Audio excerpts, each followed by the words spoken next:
Far to the north, on the borders of the bitter ice, there lies a harsh and brutal land, a land with no space for the weak or the cowardly.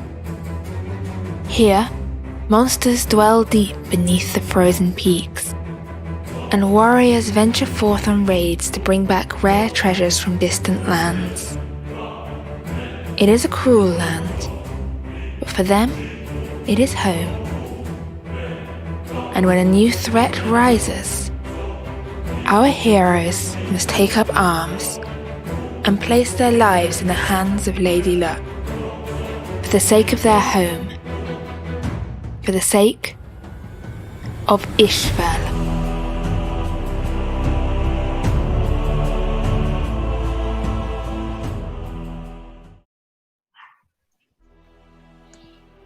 Okay, alright. So, if I find where I take my notes. We begin in Isfjell, in the town of Trelbo, nested on the foothills of the Fittrag Mountains, on the shores of Lake Blad. And today is early in autumn and frost lies thick on the ground. The shores of the lake frozen over, and the sun is low in the sky. We're getting into early afternoon. In the centre of the town, there stand the Earl's Long Hall, a low building built of rough timbers and thatched with earth and, I guess, thatch. This is what happens when you write half a sentence. Thatched with earth and thatch. And as we get into the afternoon, there's two figures are approaching this hall from opposite sides of the main square of Trelbo. From one side approaches a woman in armour, carrying a shield at her side. She stands out a little from the locals, with her blue-tinted skin and the wind blowing in her hair.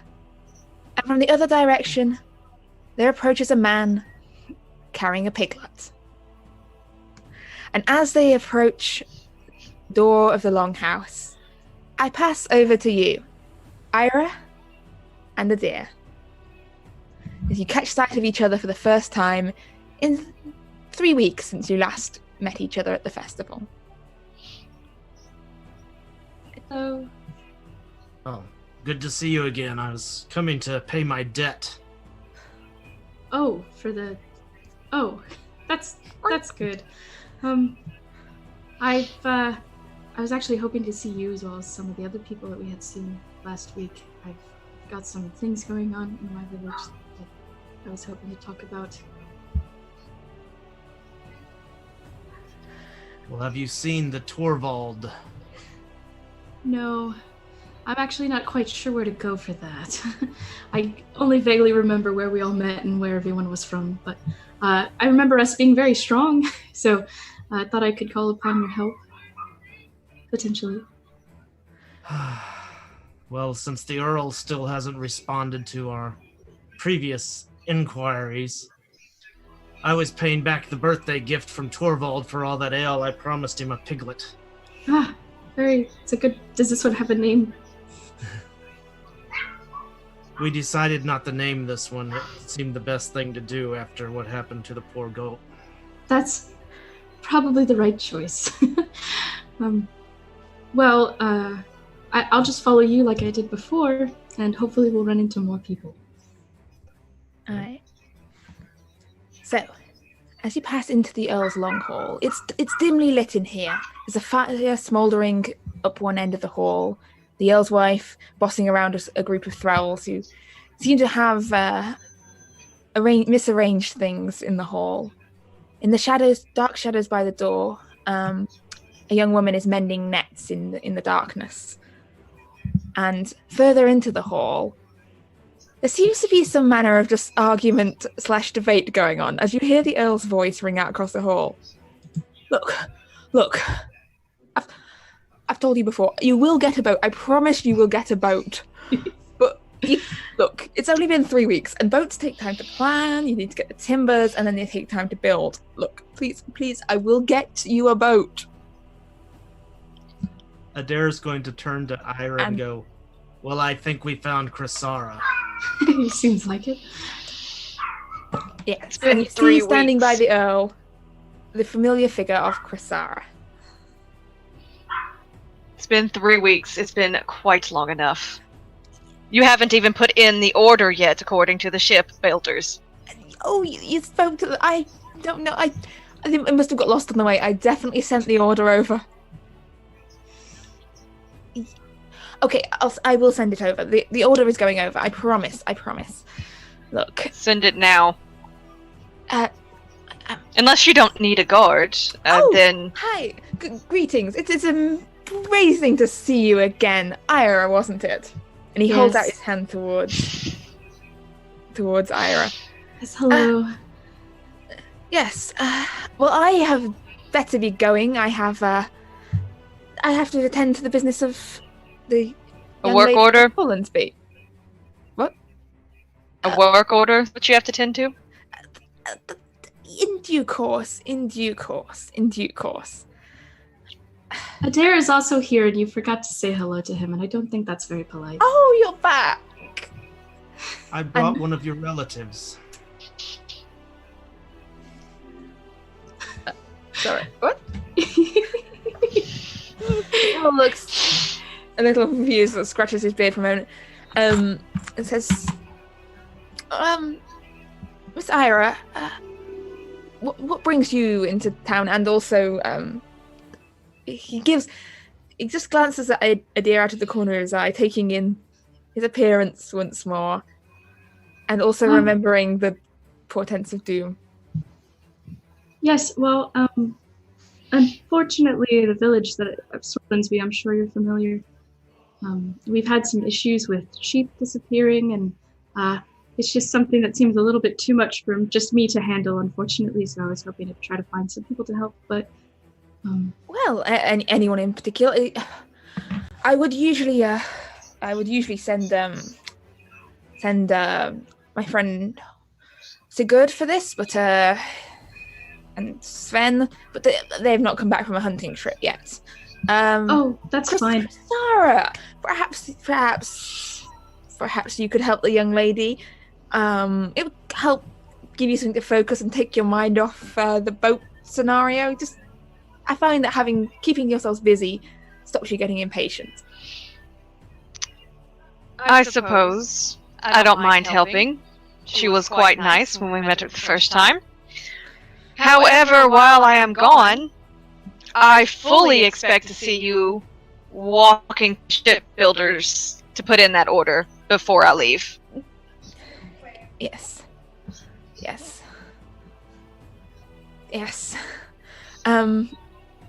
I will do so. Make me an intimidation check, please, as the first roll of the game, Crisara.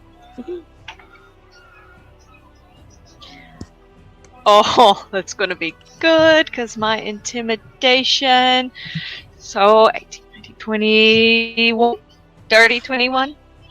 You see the Earl sort of put down what he was doing and just... I'm just going over to the shipbuilders. Torvald, could you just see to assisting Ira and Crisara here? Aye, sounds like a good time for me. Yes, but yes, and he just kind of scurries off, and you see Hildegard, the Earl's wife, just by the fire, just... It was my promised reward. No chieftain should ever make promises. But Good brother Torvald, I promised you a small gift in return for your birthday present of all the ale, and I brought you here a runt of the litter. He's got some weakened paws, but he was the best one to cull, and I figured he would do good for you. It wasn't necessary, but I appreciate it. That's for sure. Has anyone seen the young girl that we were here with before? No one has seen her recently since she headed back to her village. But Crisara, you do know that her brother and your sister Amila have stricken up a relationship recently. Yes. That being which brother is that? There are many, many brothers. Calder. Aldous' brother Calder has struck up a relationship with your sister. But you haven't seen Aldous herself in town. You believe she returned back to her family's farm. To return to the peaceful farming life and never go adventuring or fighting ever again. Definitely not.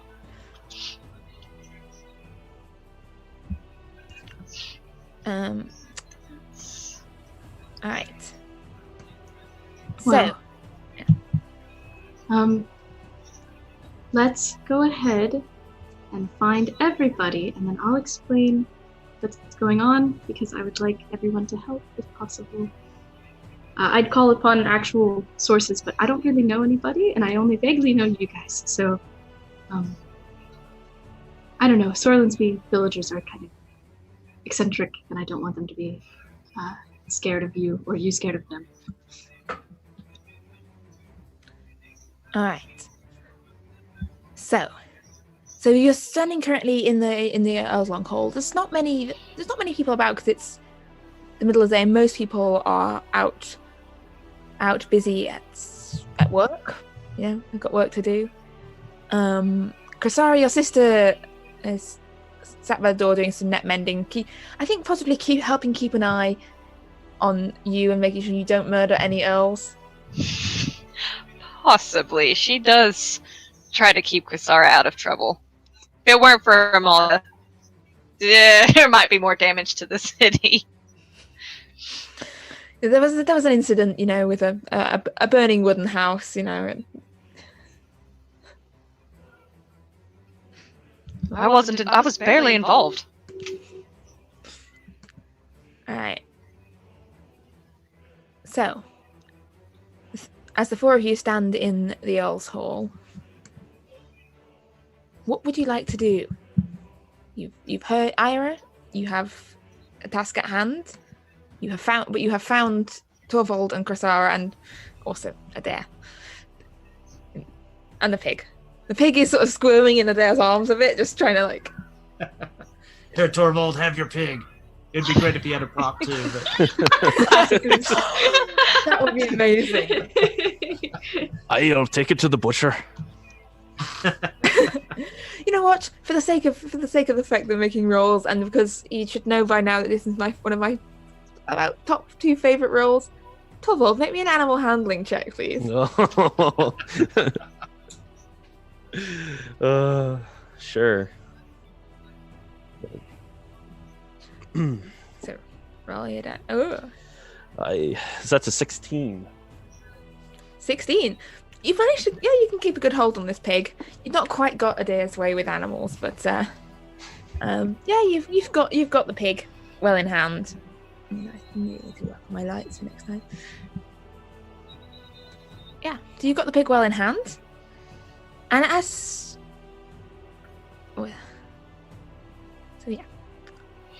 all this is going on, far off, well, about a mile off, along the shores of Lake Blad, a figure is a little late. As Aldous. Oh yeah, I'm running along the lake shore. My little Norwegian cat keeping pace with me, and I am heading towards the town as fast as I can. Okay. But over back in the Earl's Hall, what is everyone's next plan of action? Well, we should probably find Aldous, and I'll take this pig to the butcher real quick. I'll be right back. Fun. All right. Wait, So- we should see if we could get a bit of ale. We could do There's that. always ale. It is in Trelvro, no matter what time of day it is, what day of the year it is, there is always ale to be had. I'll pick some up as well. Maybe we can discuss the plan over some pig and some ale. Alright. So Thorvald, you head over to the butcher's, carrying the unnamed piglet in your arms. And the butcher, Fritjof the butcher of Trelvro, sort of busy, gutting and cleaning some hairs at the moment. He goes, "Morning, Thorvald. Morning." Hey, good morning, Fritjof. What you got there? We got a suckling pig. I'd like you to butcher it for me. We're going to have a meal and some ale. You're welcome to join us if you like. Who's the we? You and Gorm? Not Gorm, no. I wish, but it's going to be a group of people that Scarred? were defeated. Not Scarred, no. He's busy at the smithy. It's a group of people that defeated the wolf the other day, a few weeks ago. Oh, those the weird out of town folks. They're back? I wouldn't say weird, but they're definitely not like us. Well, one of them was shouting a lot about, the end is nigh. Well, it could be true. You don't know that. Well, I think if the end was nigh, we'd notice some ominous omens or something. I mean, the most trouble we've had around here recently is, that healer, Sloan, whittering on about some kind of star, but, I think you'd have some more portents to do, like red skies, dragons coming, the earth quaking, and someone's dog went missing, but, I don't think that's really up there. Well, it appears there's more than just dogs missing. There's all kinds of different animals missing, so we're gonna go investigate it. But if you want to hear more, you're welcome to join us, or I understand if you're busy. Just figured I'd forward the invitation to you. I'll get this pig and I'll bring it over to the main hall in a minute. I really should let the meat hang a bit, but I can get it done. Thank you. We appreciate it. I don't know why I'm copying your accent. It's infectious. I know. So he heads off around the back with he hit it.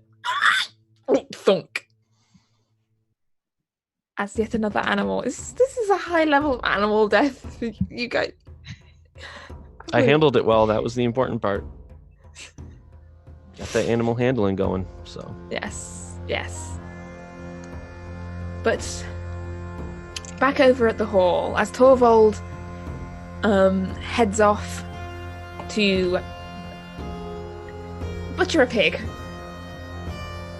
Eira, you're left alone with your recent acquaintances, Krasara and Adair. The rest of the people just keeping a little distance from the three of you, and there's a few glances over the shoulder towards you.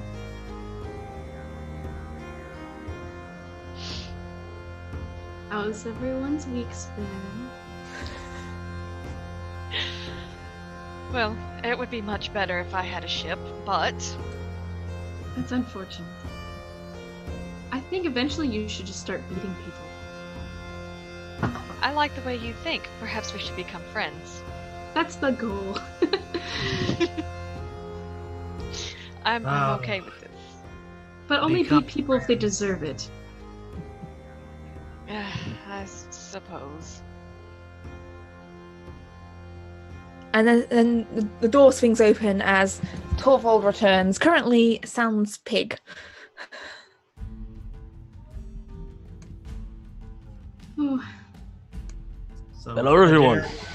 Adair will have back. reserved a tankard of ale for our good friend Torvald, and only probably drank about half of it, so it'll be ready. Wait, so you've given him half a tankard? So... Yeah. What you It's a full tankard. It's half full. Okay. Or half I empty? I just finish it off. wipe it off my beard. Thanks, Aldair. I appreciate it. The pig should be here shortly. It's at the butcher's. Well, good. Should make a fine meal. I've Agreed. been carrying it around for 2 weeks, so. Alright. Should taste amazing. So, So, has anyone located Aldous yet? I haven't seen her. And Amalia hasn't said if Keldar's been around, so she's either hiding something or she's not seen them. I'm not hiding anything, and I'm blind, not deaf. I like her. I suppose it's true what they say, if you lose one sense, the others get stronger. Unless you're an earl and then you have no sense at all. If he Let's had just hope. Let's just hope for Aldier's sake that her sense of smell isn't stronger. Unfortunately, yes. Unfortunately, it is. Calder... I've not seen Calder, but why are you expecting Aldous here? Like, from what I hear, they keep her on that farm of hers. She had said she wanted to come to town more often. I wanted to get to know her better and her family. If you want to keep courting Kelder. And who are you to tell me that whether I should or should not be doing that? I'm your elder sister. You're not my mom. I'm your elder. Fine. Exactly. Look, I'm sure if, the Fates want her to be here, then the Fates will bring her here. The Fates this and the Fates that. We're no longer there. Well, you know how it is. The world will will it, and it will all turn out in our favor. That's See quite what I the have to deal optimistic with. outlook you have there. Well, someone has to be optimistic. That's a good point. Uh. It's certainly not Cressara, that's for sure. I'm I have a hard time realistic. believing you came from the same parents. It's the accents as well, I know.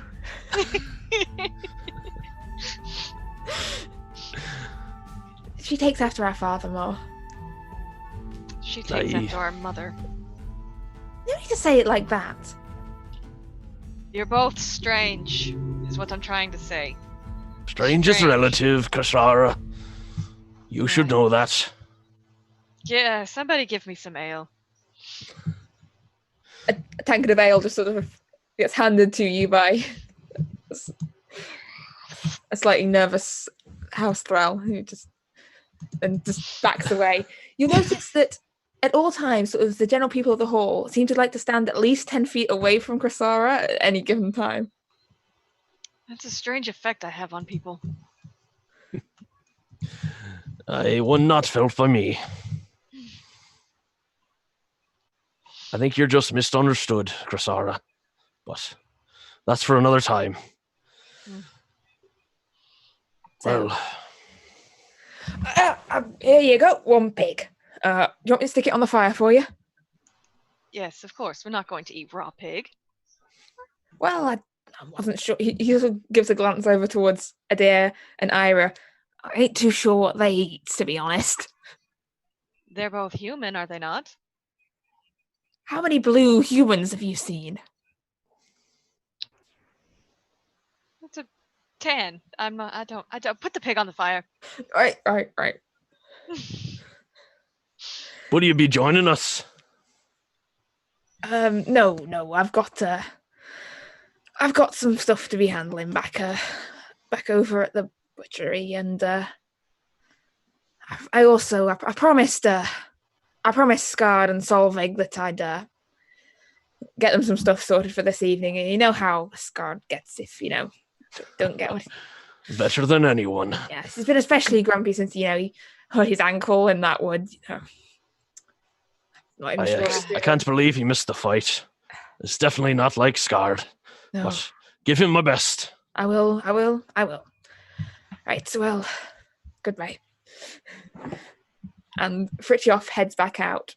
And as Fritjof exits the hall, And as the pig starts cooking, Aldous, you had feared you were going to be late. You had feared you were going to miss whatever's going on. But as you come running up towards the edge of Trellbro, you can see the sun's starting to get lower in the sky at this point. And you could smell the smell of roasting meat drifting on the wind from the Earl's long hall. Oh, I'm so hungry. Maybe I can get something to eat. Oh, I wonder if she's even going to be there. I am going to breathe in the smell of cooking meat, and I am going to make my way to the long hall to see who I can speak with.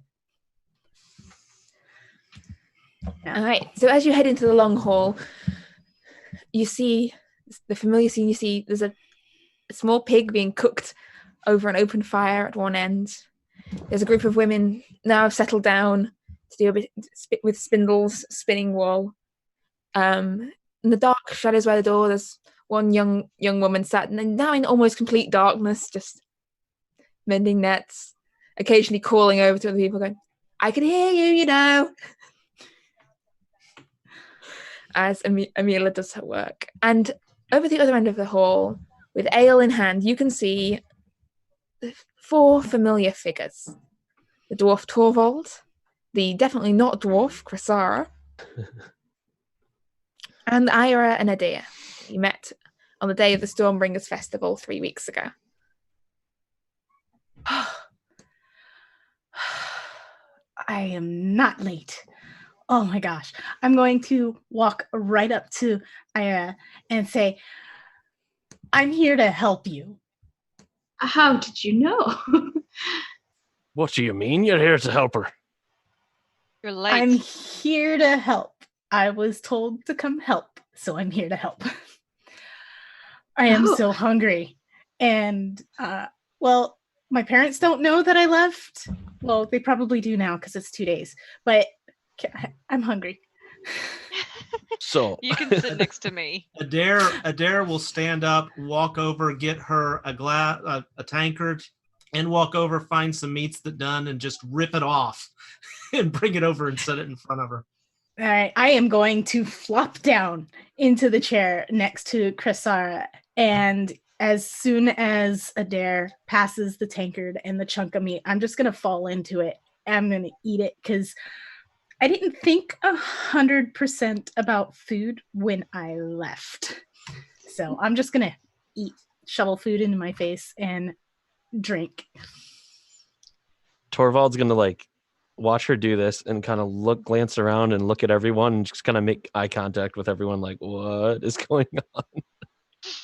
When you say left, what exactly do you mean? Left.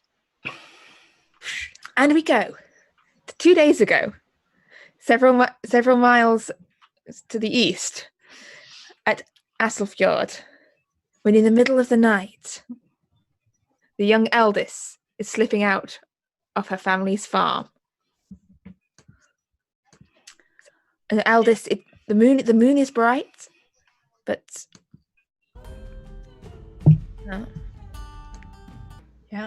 so I am shouldering my pack. I've thrown my cloak over my shoulders, huddling it close. I've got Sindri, who is my fluffy Norwegian forest cat, following with me. And we are heading towards the forest and then along the river to the lake to start towards town. I'd like to make me a stealth check, please.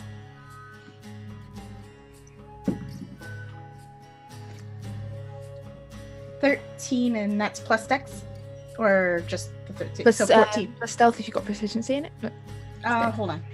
And plus dex if it's just dex. Just dex, not proficiency. Okay, so that's 14. So 14. Alright.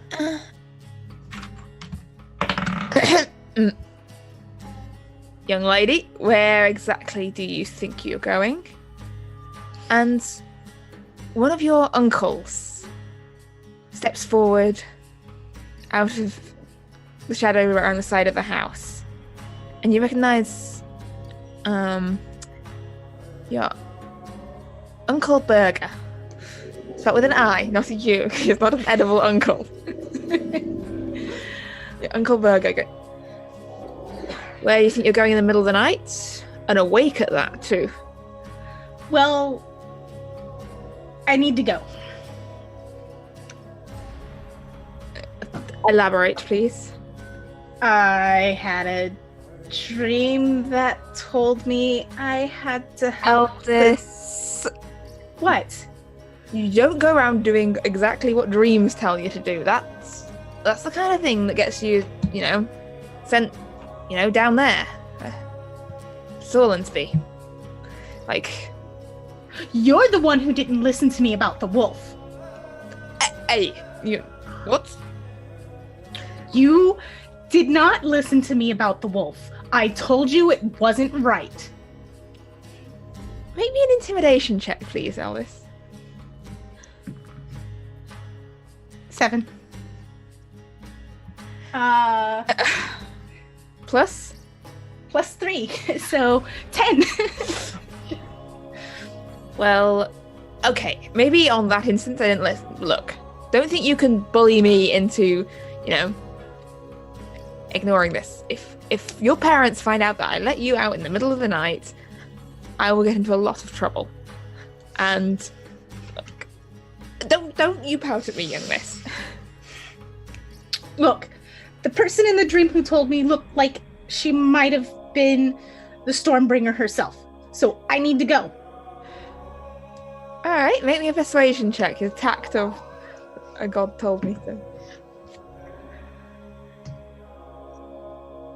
So that's 16 plus 3, that's 19. Your his expression changes a little. Like, he's usually very dismissive of most of what you say, but Burger, he's quite a religious man. He has great respect for the gods and for the Stormbringer, and he saw what happened on the day of the festival. He saw that there was something going on, and he saw also that you shoot magic out of your fingers now, so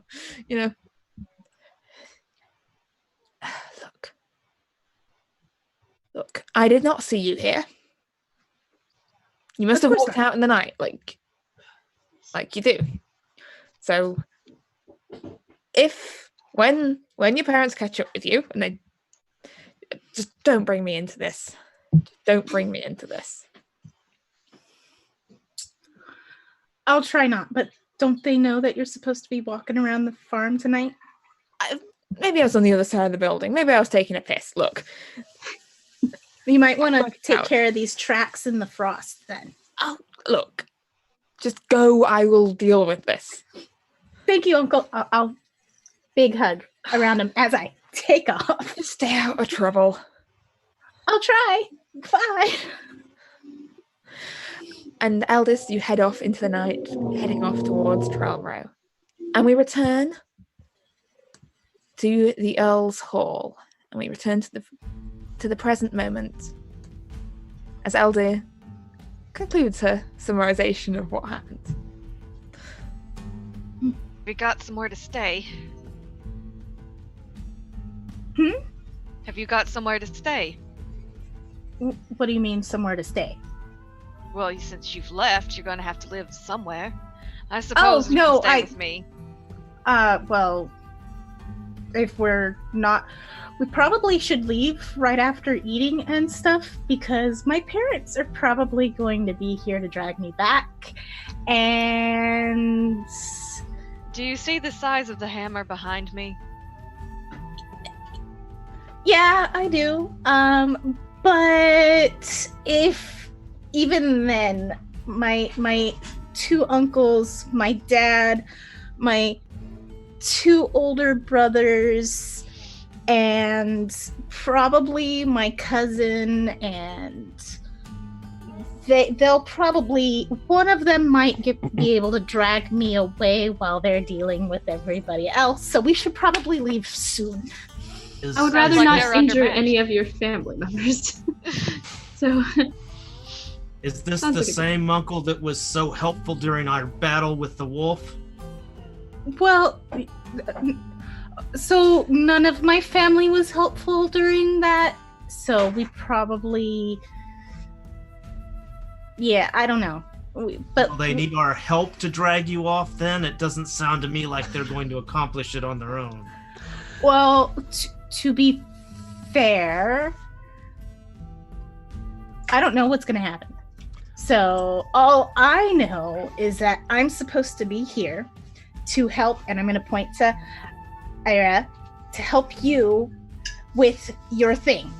yes. And the sooner it's done, the better. Because I don't want to stay on the farm anymore. Well, I mean, you could always live in Sorlandsby if you'd like. I kind of don't want to just stay in a town either. I want to go out and do things. Admittedly, neither do I, so that actually is even more convenient. So we'll try to work towards that then.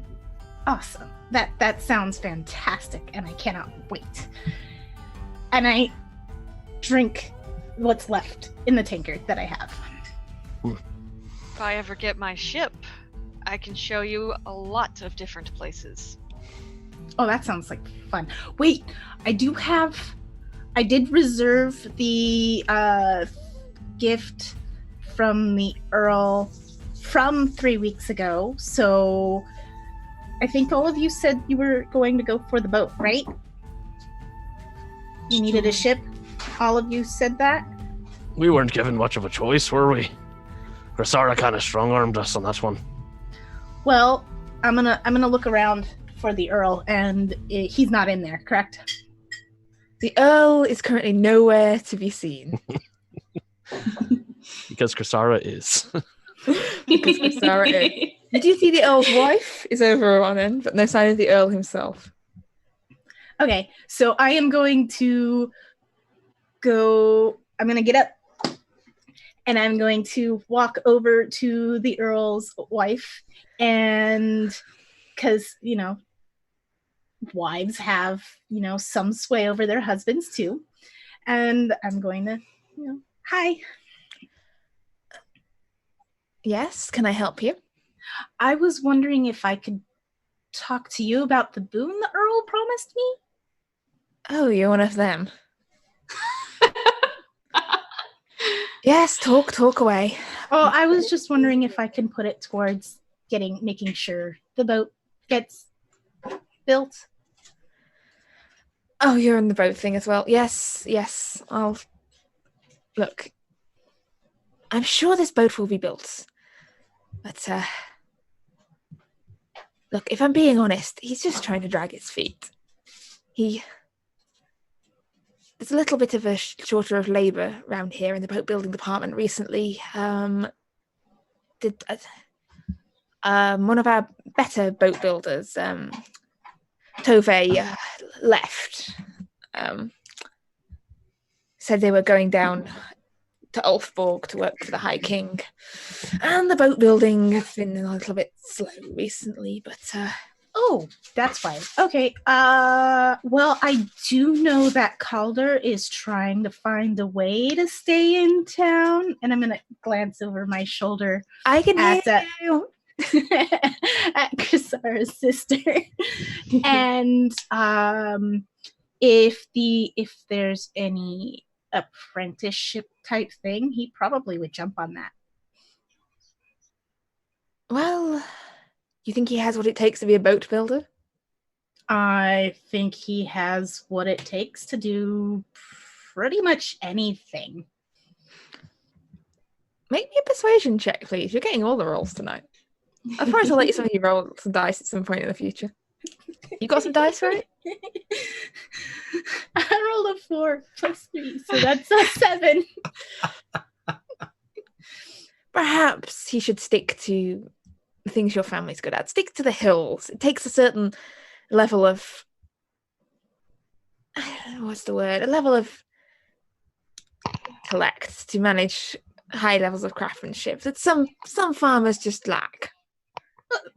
They're more than just farmers. They're the ones that go hunting in the woods. He could probably, you know what? He could probably find the wood for the building. Yes, he can become a hunter of trees. Yes. Well, I've heard they're dangerous to track down, following their trail through the forest. Well, I Can't see them. Good quality wood. Fine. I'll speak to my husband about paying him to hunt trees. Okay. Yes. All right. Now, Thank you. Will you and all this rabble be staying in the hall tonight, or do you have other places to stay? I'm gonna look at everybody at the table. I'm gonna say it just loud enough. Hey, are we leaving shortly, or are we staying in town, or what? Oh, DM, what time of day is it? It is currently getting into early evening, so it was mid-afternoon when you arrived, but now, like, by the time you've slaughtered and cooked a pig and drunk quite a bit of ale, it's the sun is setting. The sun is going down at this point. We should probably discuss our plan first, and then we'll head out in the morning. Yeah, I'd recommend staying here because I don't quite know how bad things are or what we'll run into, so we might want to be prepared. So, Eira, tell us what you know. Yes, okay. So I'm going to turn real quick and say, we will probably be staying here. Probably. That's great. Yeah. Yes. All right. And I go back to my seat and I plop myself right back down next to Krasara. Okay, I will restart. Yes, okay. Well, so I live in the village of Sorlandsby. I've been there for a few years, and I help everybody that lives there with their problems and things because it's kind of an outcast village, so I don't like that word. And so I kind of stay around and help everyone with any problems that they have. And recently there's been some sheep disappearances, which is kind of common, but it's been more so than usual recently. And so someone was looking into that, and it turns out one of our villagers believes he saw a troll, which is a little bit more than I think I can handle. And so I was just kind of hoping to get help with that. I'm not even sure if it is a troll. He is kind of well on in years, so potentially he saw something else, or maybe didn't see something at all, but I think it's worth investigating, and I just didn't want to investigate on my own. Well, so I have reason to believe that it might be, only because I was told to help you. Okay, that's a good start. Told you. Well, so when the night before I left to come here, I had a dream that the Stormbringer told me to help the daughter of the West Wind, and that there was a storm coming that no sacrifice could help. That sounds pretty ominous. Yes. Adair, is this similar to what you were talking about last time we met? Oh, I'm sorry. Now someone wants to listen to my dreams. To be fair, I always wanted to listen. Well, that's true. I'll give you some credit. Thank you. It doesn't come in completely, but who knows? Maybe we'll get there and find a ship stuck in the ice. You never know what will come. I'm just personally, I'm happy to get out of this town as soon as we're able. Risk Well. of venturing at night? Or should we wait? The night doesn't bother me at all. I'm not sure what you are so afraid of.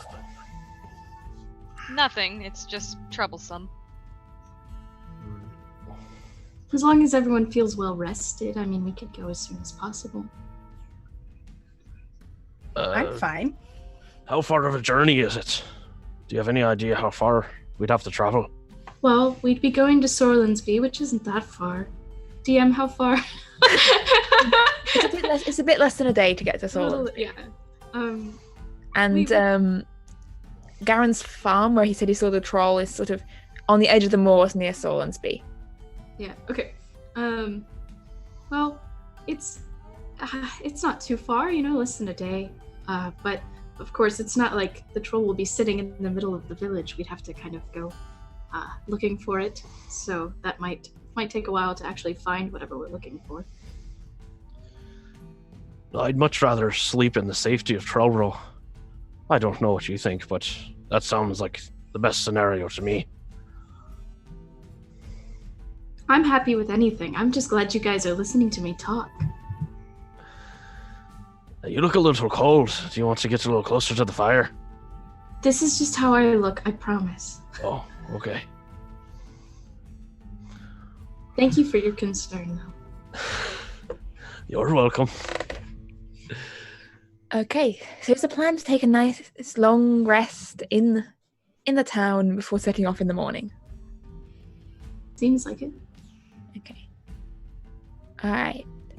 So, unless anyone has any business they need to attend to in the evening. No, I'm gonna Not just I. curl up in my cloak with my cat right next to me. Just more bacon, and then I'm gonna hide and get as far away from anybody as possible. But stay in the building and keep an eye on these friends. So are you like hiding in a corner behind sort of piles of boxes, or trying to get up in the rafters? Or I'll get up in the rafters. Be more comfortable in the trees. you have not let you roll any dice yet, so make me an athletics check, please. Somehow I knew this was Okay. coming.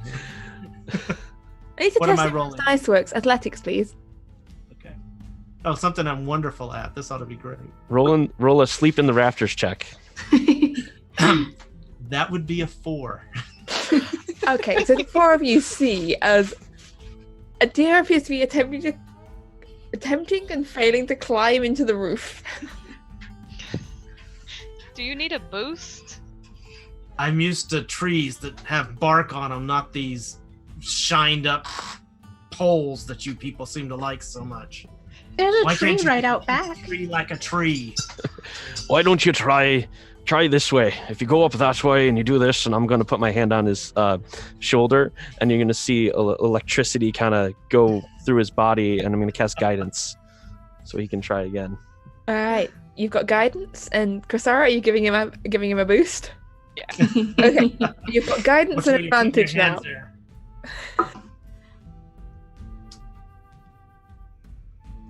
14, 16, and what's guidance A granting me? D4.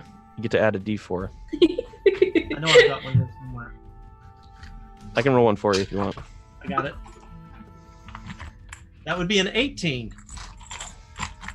All right, with an 18, yeah.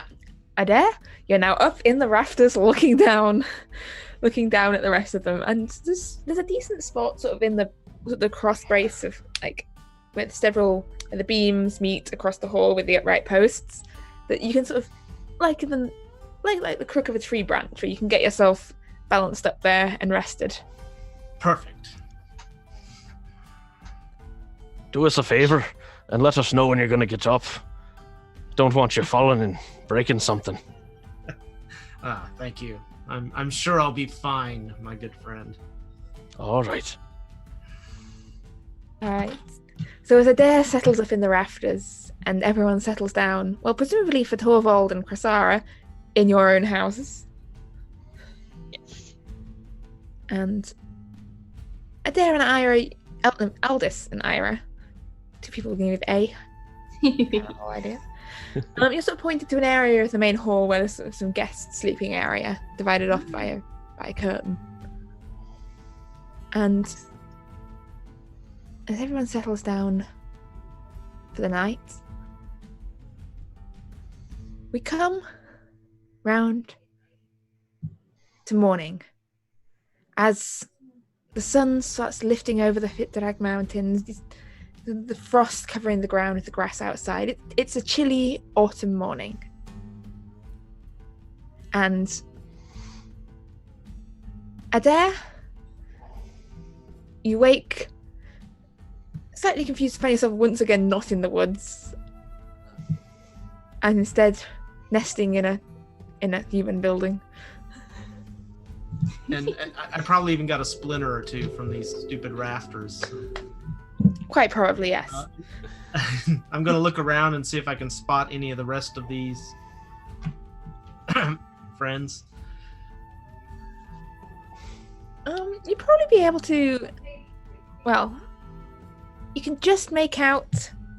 You can make out the sleeping area where Aldous and Ira were shown to, but from where you are, you'd have to like shimmy along a beam to like get up to that bit. I'm just going to hang from the rafter down and then let go and drop to the floor because it's what, 12 feet? Maybe? Probably yes. Welcome to the Tis does not know how feet work. Sorry. It's about 4 meters. Person It's about 4 meters from the rafter. No, I have to learn to think in feet as a DM. Important rule. But yeah, I 5 foot is a short person, so I measure things in it's 2 short people and a bit. Short. Okay, so yeah, a little over 4 meters, 4.5. Yeah. So yeah, you can drop down. Just maybe a dexterity saving throw for a good landing. I knew that was coming. Somehow I knew that. I'm not using the cursed dice. It is now going somewhere else. We're going to try a different. You'd always use the cursed die. That would be a 15. Yep, you managed to, without taking any injury, sort of lower and drop down onto the ground. And Aldous and Ira, you're woken by the sound of someone jumping down out of the ceiling. Thump. All right. I'm gonna snuggle Sindri closer to me for a moment, and then I'm going to let go of Sindri, and I'm gonna sit up. I'm gonna scrub my face and try to do that, and then I'm gonna yawn and look around. I'm going to be already standing over her, and I look at you and I wave, and I go, "Are you ready to go?" I'd like to get going as soon as possible. Yeah, I stand up. I shake any of the hay that was on my cloak off, put it on, and I'm ready. Okay, let's go make sure Adair didn't hurt himself. Yeah, okay. I'm yawning as I come out of the curtain. At this point, Adair's going to see if there's any meat left and probably have scrounged himself some ale if there was anything left to find. There's always ale. There's always okay, there's ale. something to like about this town then. They have apparently discovered an inexhaustible supply of ale from somewhere. But, yes. So as you make your breakfast of bacon and ale, and Torvald and Cressara, morning has come. You know that you're heading back over to the main hall, or Yeah, I'm gonna be heading back to the main hall. Cressara, as you go to leave, Amelia says, just be careful. I know I can hear sirens. That's Sorry, me. I was Oh, I live by a highway. They're coming for us. No. If it gets bad, let me know and I can move myself. No. I just have a bad feeling about this whole thing. Like, you know that feeling you get before a storm? Like, when the air's sort of heavy? Or before a volcano erupts, right? When the Mother of Fire starts sort of trembling. That's what it feels like. Maybe that's the coming storm. Oh, hey! That's a very sneaky dwarf you've got there. Not usually, but Look, just...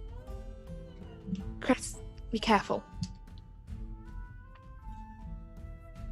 We'll be fine. I don't think anything can get past my hammer. And she reaches back and sort of lifts it up. Yeah, probably not, actually. Adair's going to kind of look towards Torvald and go, "Didn't the wolf?" Aye, that's pretty accurate. Tis a fine hammer, though. A nice hammer. I like him a lot more when he's asleep or unconscious.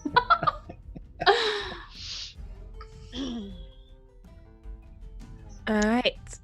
So, having gathered up your whole party, I guess? Well. You head off out of Trailborough. And the road from Trailborough... Oop, did not mean to do that. Cut that off. I'm still getting my head around some of this. That's okay. As the road from Trailborough leads south out of town along the shores of Lake Blad and towards the famous bridge of Trailborough, which is known as the Troll Bridge. It's an ancient stone bridge that marks the southern edge of the town of Trailborough, and legend has that it was once the home of a fearsome troll. But that's an old legend. There's not been a troll in Trailborough for hundreds of years. Everyone knows that. And as you head over the bridge, you can see ahead of you the path winding up onto the moors, and before it swings round towards the town, well, the village really, more so than the town, the village of Sorlandsby, which lies off the main road to the south. So the road you take now heads down south towards Culfhold and the capital of Isfjell. But on the way, a path winds off towards Sorlandsby. And it's a clear, bright, crisp, cold autumn day. As you head your way south, the road leading off across the uplands and across the moors. And the question is, are you heading towards Garen's farm or to Sorlandsby itself? Or do you have any other destination in mind? I think I'd be going just leading everyone straight to Sorlandsby, kind of town, but the trading hall, most likely just to check in on everyone and see if there's any more news first before pursuing. Okay. So you head up. Yeah? Yes? Adair's going to ask Eira, are we nearing this area where this troll is supposed to be? Somewhat. I mean, we're, like I said, admittedly, I don't know its exact whereabouts or even if it does exist. So I'm going to go, we have kind of like a trading center area in our town. So we'll go there and check to see if Garen or anyone is there that knows anything else. And then we'll kind of go from there, I was thinking. Well, sounds like a fine plan to me. It's a great plan, but what direction would the place be where this troll was last sighted? So Garen's farm is kind of on the north edge of the village. So it'd be a little further walk past the main trading hall. Everyone's kind of separated because it's mostly farms and ranches. So it'd still be quite a bit of a walk from there. And then he saw it on the edge of the land from his farm, potentially. But I think maybe we can figure out a better location than just out there somewhere, you know. Well, with knowing we're in the general area, as they start walking on towards town, Adair's kind of going to drift off to one side a little bit and would like to look and just see if he notices any out of the ordinary signs. All right. Make me a perception check, please. Could I not use survival or nature for this? Oh, are you looking for tracks and trails? Yeah. Survival it is then. Survival it is. You can survive. That would be a 21, dirty 21, of course. But I was going to say, if it's a non-dirty 21, then you're using the wrong dice. I'm using my 21-sided dice. 20 that just starts at 2 and goes to 21 is. Yeah. I like that die. Never fails. Yes, so looking around sort of tracks and trails as you head on your way, you see here and there the tracks of goats which have crossed the path, small rabbits and hares. The tracks occasionally of larger creatures. There's been wolves have passed this way. Okay. But as you reach sort of a bend in the path, as the path branches off with one road leading south and one branching off to Sorlandsby, you do see a line of tracks that cross the road. These are large, almost humanoid footprints with a sort of dragging, lurching gait, crossing across a muddy section of the path and heading off into sort of an area of more sort of scattered forest and shrub to the south of the path. Okay. All right. Thank you. No worries. That's what I'm here that for. Knowledge. Here all night. Is anyone seeing anything out of the ordinary here? Oh, as I walk up to him, there's some odd tracks back there across the road. What kind of tracks are they? Could you tell? They're not anything I know a lot of, anything that lives in the woods and you'd see commonly. They're like a big person. Giant? Maybe like a troll, you think? Unfortunately, I've never actually met a troll. I've called a few people a troll, but I've never actually met one. We're too far south for the frost giants. Does anyone happen to play the lute? The lute? No. Aye, the lute. You don't know the story of the troll bridge, do you? Oh, I know the story. There's a story. There is. Oh, Torvald can tell you. He's the one who brought it up. I'm not sure if we have time for the story of the troll bridge, but long story short, fighting it might not be the answer. Can't do much damage if I break hands. Well, I guess we'll cross that bridge when we come to it. If the troll allows it. Too bad we don't have a goat. That's true. You got attached to that goat very quickly. He was a very good goat. He was. And he did his job. I agree. Or goat. Well, I like that we're making jokes in the midst of tragedy. Very fun. Well, it cuts through the tension a little bit, Yes. Should we follow these tracks, do you think, or should we head to the town? We should. We have everything we need? I have everything I need. Ira's plan, you said Ira's plan was good. Go with it. I was just trying to see if anything seemed out of the ordinary. Well, this might save us some time, I assume the tracks aren't going anywhere. I mean, they're going somewhere in the sense that their tracks are leading somewhere, but I don't think they're going to leave. No. Well, it also depends on how fresh they are. Where are those tracks again? And Adair will take them back and show them the tracks. So a dead background to the part of the road. All right. I want to check to see how fresh those tracks are. All right, make me a survival check, please.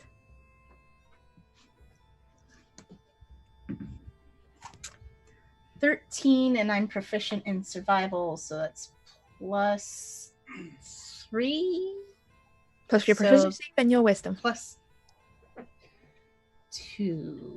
So that's +5. So that's 18.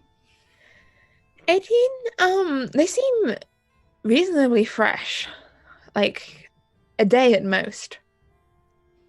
Okay, well, they're at the most a day old, and would that check have told me in which direction they're going? I mean, you can, now you're looking at them, now Adair's pointed them out to you, you can clearly see, unless it's walking backwards, they're heading south off the path, down into this scrubby area of trees and brush where you can just make out a stray goat grazing on a bush. Okay, well, and they're going in that direction past the goat, probably. So, I think we should follow him. I agree. I suppose we can go ahead and follow them. I mean, seems trollish, right? well, they don't look standard. But yeah, we can follow them. I pat for my my little hand axe and my dagger. Okay. I'm okay. So you're not going into Sorlandsby, you're heading... Wait, we're south. gonna follow the tracks. Yeah, we're gonna follow the tracks I'll take the lead. to the south. Okay.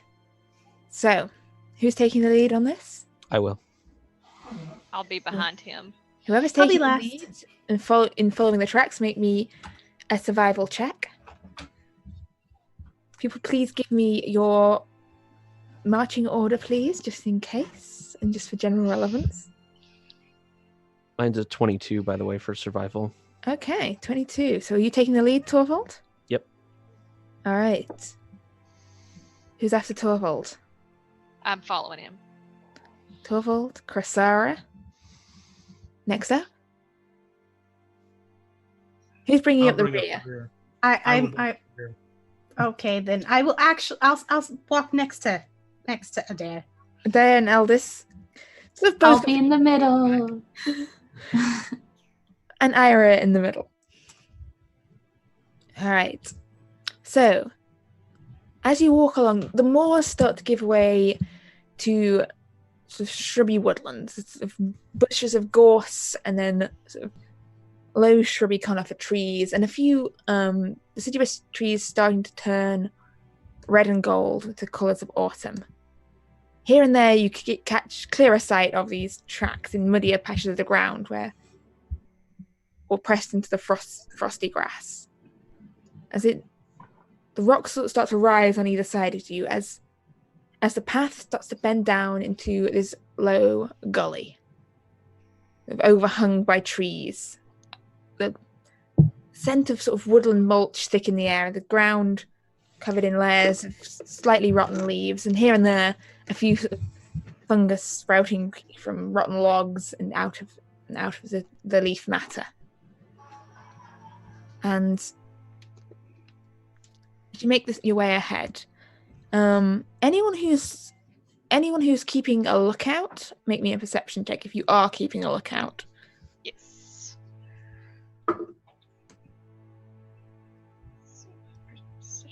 5.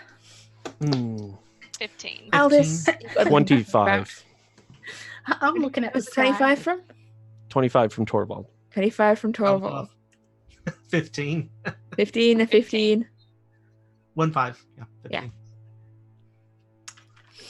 I'm looking up at the clouds, trying to find Oh, shapes. that's lovely. Oh, look.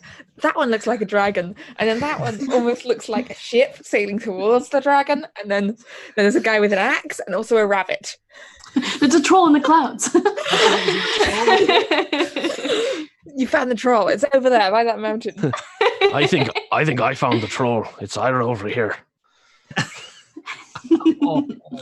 Oh, hey, don't be mean. That's not so mean. She was pulling her chain.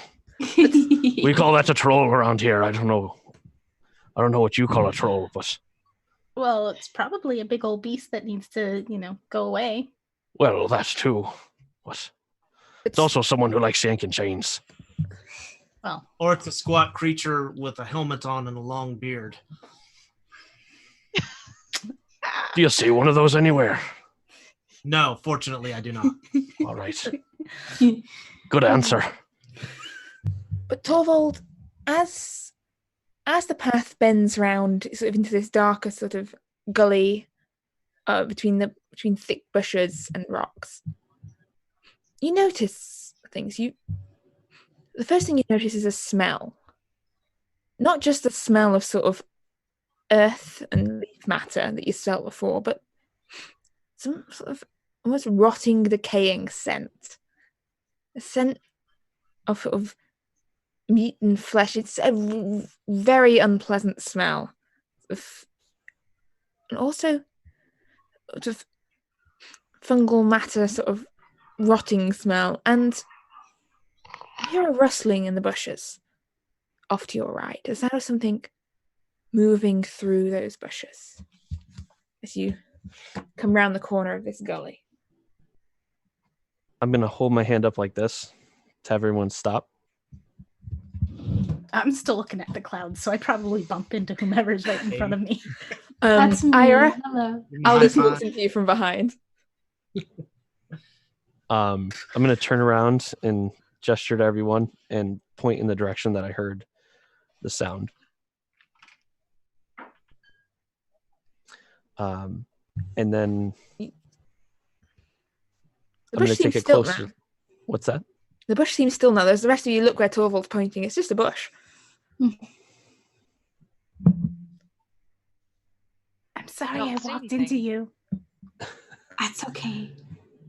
I'm going to start walking towards it as stealthily as Torvald can. All right, maybe a stealth check. I'm like 99% sure I have disadvantage on this. Yes, I do. Oh, jeez. That's a nat one. Yay. Crunch, crunch, crunch. Goes Torvald through these bushes and leaves and bracken as he crunches his way closer. Follow me, everyone. And as you closer, you hear this snarling sort of strange noise from the bush ahead of you. And Torvald, you watch as a section of this bush sort of lifts and moves, and staring up at you from a mere sort of, well, less than 5 feet away, directly in front of your face, is a creature that looks somewhat goat-like in shape. You can see 2 horns coming back from its head, but instead of fur, this goat is covered in this sort of layer of soft, almost fleshy, fungal-looking matter. You see there's sprouts of small fungal fruiting bodies from its head, and its mouth sort of open, this sort of lolling tongue lifting out towards you. And as it looks up at you,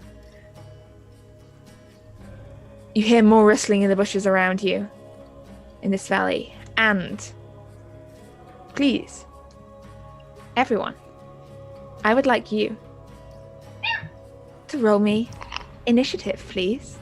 Dun dun dun. I just bear with me. One moment. Wait, hold on a sec to read it. Let me just get.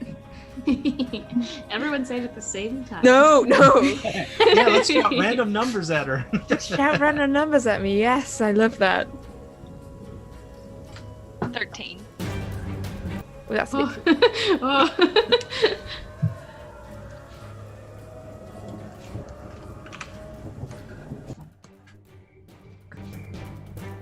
All right. So, numbers wise, do we have anyone up above 20? Nobody above 20? Nope. Anyone higher than 15? That's me. All right, what do you got? I got a 17. Torvald got a 16. Okay. So that's Ira on 17, Yes. Torvald on 16. Anyone else above 15? I have a 15. A 15 from... Was that Actaea? I do. Sorry. Sorry. Adair. Yeah, Hey, the forgettable one. Yeah, I know how it is. I get it. Anyone else? But between 10 and 15? I got a Yeah. 13. And I've got a 12. A 12 from Aldis and Chrysara? 13. 13 for Chrysara.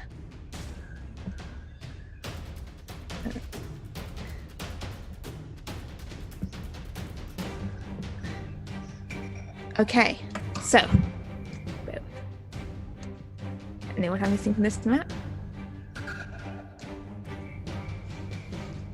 So, this creature sort of emerges, rustling from the bushes directly in front of Thorvald. You should have control of your tokens, by the way. But let's check. Eira, you are up first.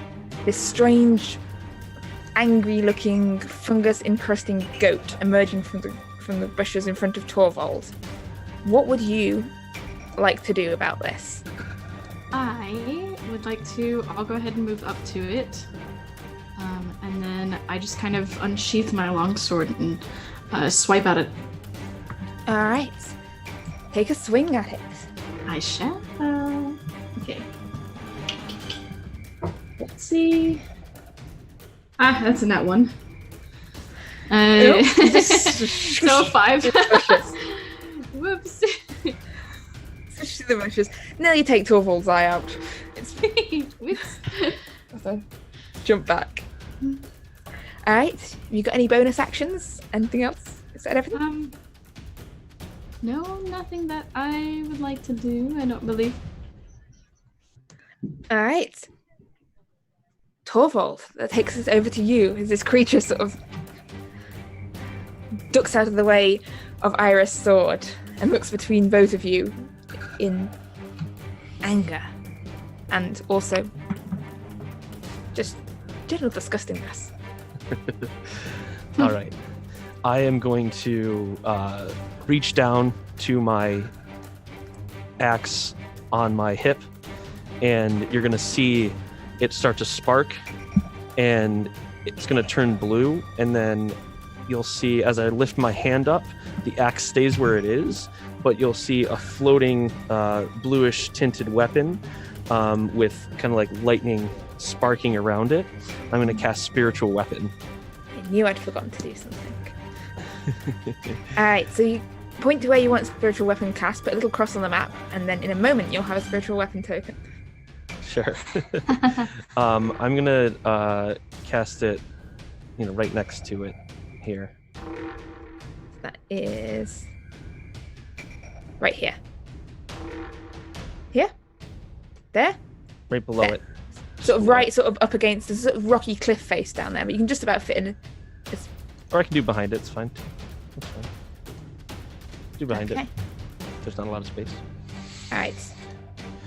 Place your spiritual weapon there. Go ahead, and I believe you get an attack for it on the first time around, don't you? I do. Alright.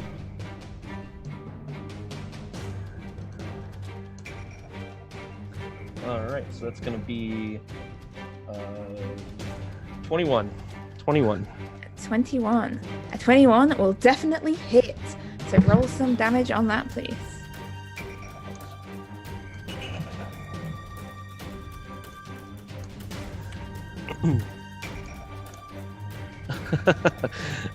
So that's going to be 5 damage. 5 damage. Not bad. Not bad at all.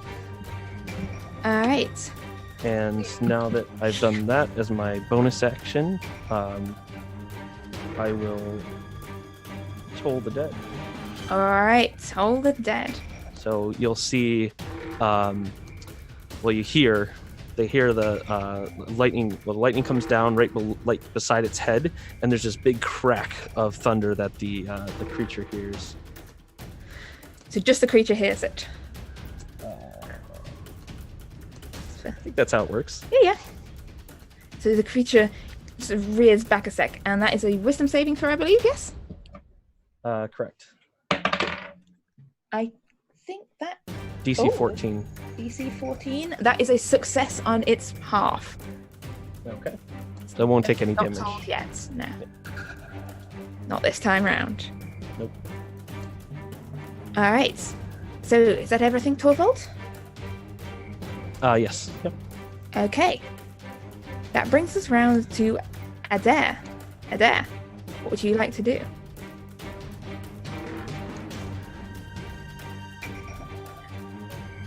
Ada? I think you're muted. I think you're muted. Sorry about that. Push to talk, and I forgot to push. You said that we heard them around us. Is that correct? You heard the more rustling around from us? further sort of down the gully. Sort of this, over in this sort of direction, over this sort of direction.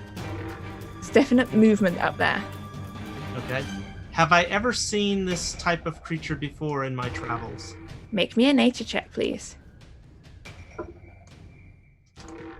I'm thinking that's probably going to be a no with a 9.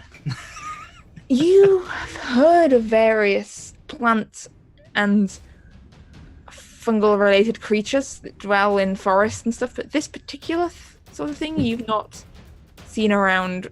You've not really heard much around this particular one before. In that case, Adair is going to move as far as he can over this direction, where the other noise seem to be coming from. Okay, so you're moving up closer to this, into this clump of bushes, past a strange sort of large fungal growth on the ground there. Okay. So Okay. Right in there. All right. Is there anything else you'd like to do, Adair? And for the moment, I think that's going to be it. Just look around. Do I notice anything else moving, unusual? Maybe a quick perception check. Also, you should have control of the token. This dice. That is going to be a 10. That is a weird-looking fungus. Okay. Right. But it is then at that moment, it is the turn of the creature. And the creature is going to try and take a chunk out of its first enemy number 1, Torvald. And it lunges towards you with this slathering mouth. And that is a non-natural 20 to hit. It's an unnatural 20. That will hit unnaturally. Unnaturally. Unnaturally hits you, and you feel this sort of change layer of jaws sink into your leg. And that is 5 points of piercing damage. You watch as its jaws sink into you, and you watch as the damage that your spiritual weapon caused seems to be knitting together and closing up.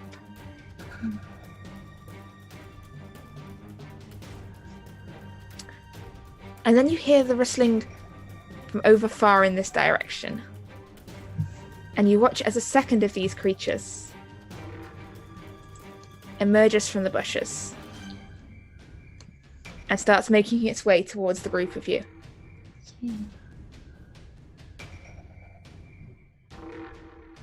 Starts making its way towards you as it moves over across the ground. And Krasara, it's over to you. What would you like to do? You're muted. I think you're muted. Is that better? Yes. That's better. Okay. Must be sensitive. Okay. She is going to...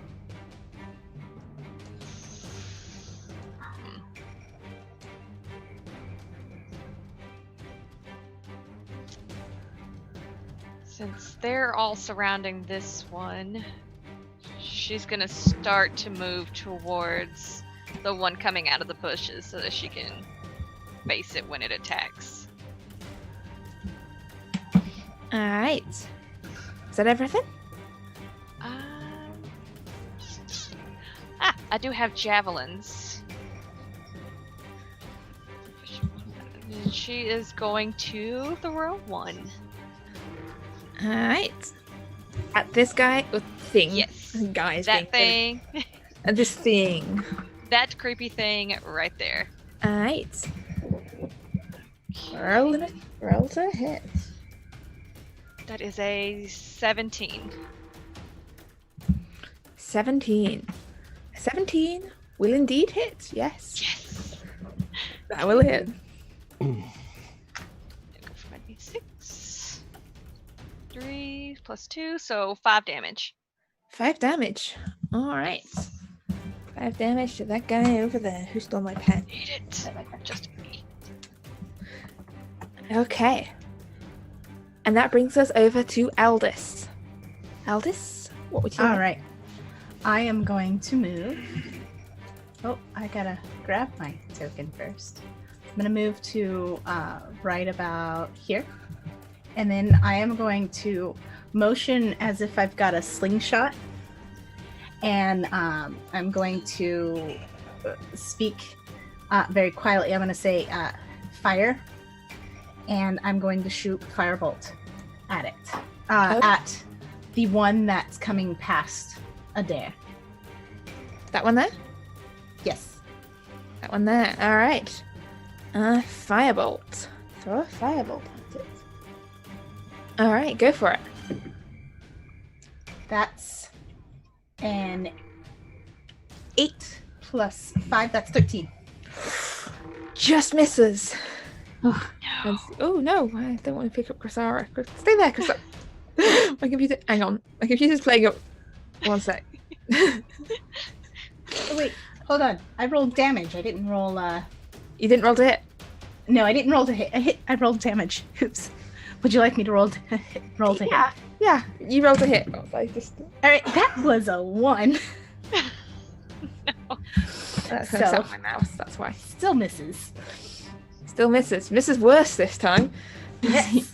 You watch this firebolt sail past over and just strike against sort of the stone wall of the canyon over here. I can't see my pings. That's sad. All right. So, Is there anything else you'd like to do, Aldous? I can send my cat up the wall to check out things further ahead, can't I? Yes, you can. I mean, I would like to. it will. You can sort of give him a direction. He'll head off that way, and in Yeah. a moment, they will. The cat will head up that way. The cat exists. Can you see my arrow? Oh wait, And you had forgotten Just- something. Just in this direction. yeah, in that it's sort of possible. direction. So you're sending the Mhm. cat, and are you sending them to sort of listen and look for things? What's the Yes, listen and look to stay out of the actual, fight. Okay. All right. That is certainly doable. In a moment. All right. Well, so I'm just working on that. So, is at this point, Adair, you notice strangely some movement next to you down on the ground as the strange fungal growth takes a little shuffle slightly closer to you. And then you watch this tendril sort of emerges from it and tries to latch onto you. And I believe probably fails dramatically to latch onto you because that is only a 6. But you hear this as that one moves a little closer, sort of clinging to the wall of the canyon. And it's going to do the same thing, reaching out that little tendril of it around and out towards you. And that is a 19 to hit, Adair. Does that hit you? You're muted again. I believe That that is will a hit. That is a hit, yes. It's always good to absolutely. check. I make assumptions sometimes, and it turns out people are all wearing No, layers of plate and a magic shield. Alright. So. Well, that's not too bad at all. Not too bad. Oh, slightly bad. Adair, you take 7 points of necrotic damage, and you feel this fungal growth lash onto you and starts sort of trying to leech out your very life force. And you hear these sort of odd sounds answering from across around the canyon. There's as these fungal growths start to sort of move slightly on the wall and start to shuffle their way slowly along. Oh god. Watch out, everyone. These creatures suck. And that brings us over to Eira. Eira, it's your turn. Okay, so last time slicing didn't work. This time it's gonna work. We're gonna try to take just another swing. It's a 9. It's a 9? I'm very sorry, a 9 will not hit. Yeah, that's fine. Alright.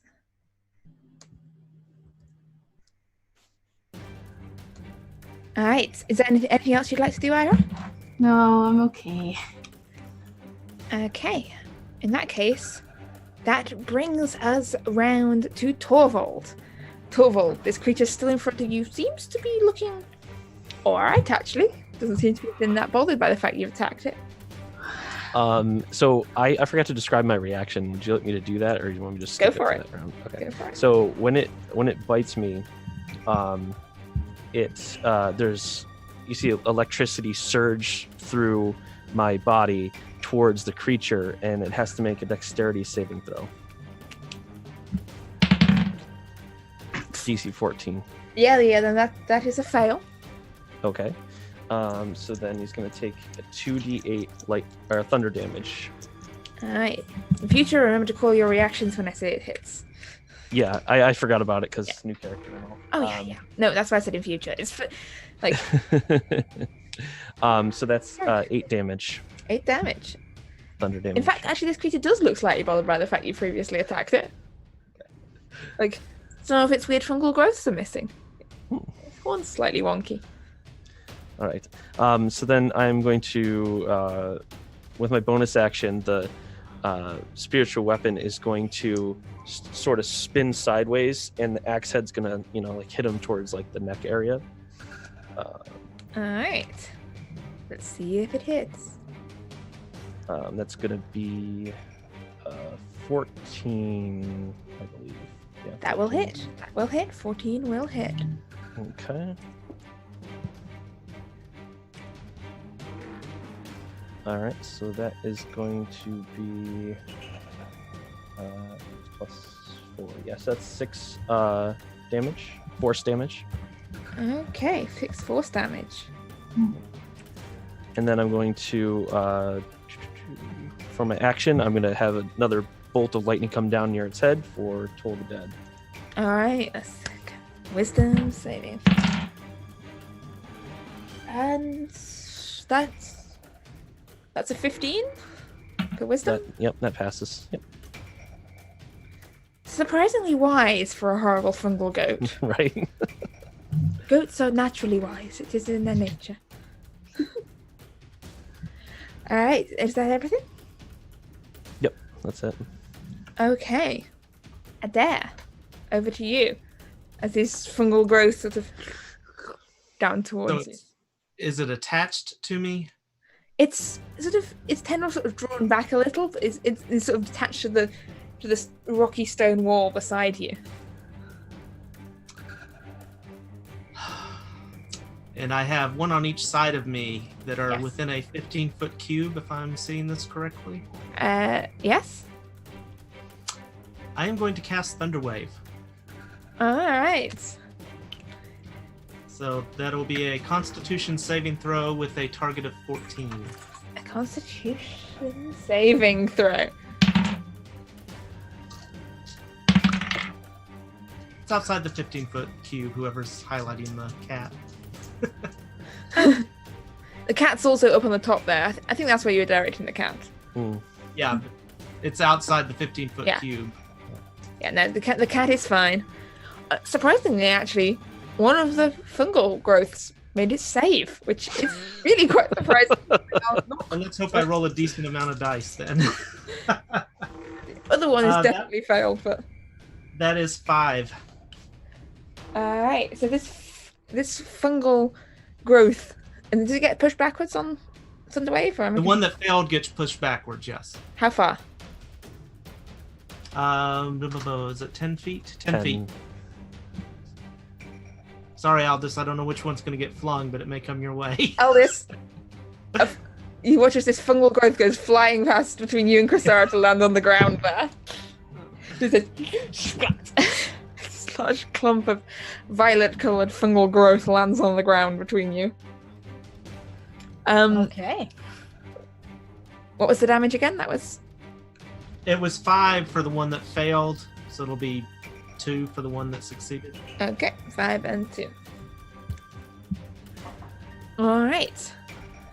Oh, I know whose turn that brings us to now. My turn! Dun, dun, dun. I mean, their turn. The horrible monster's turn. Okay? Sure. Responsibility We to heard you all. the first time.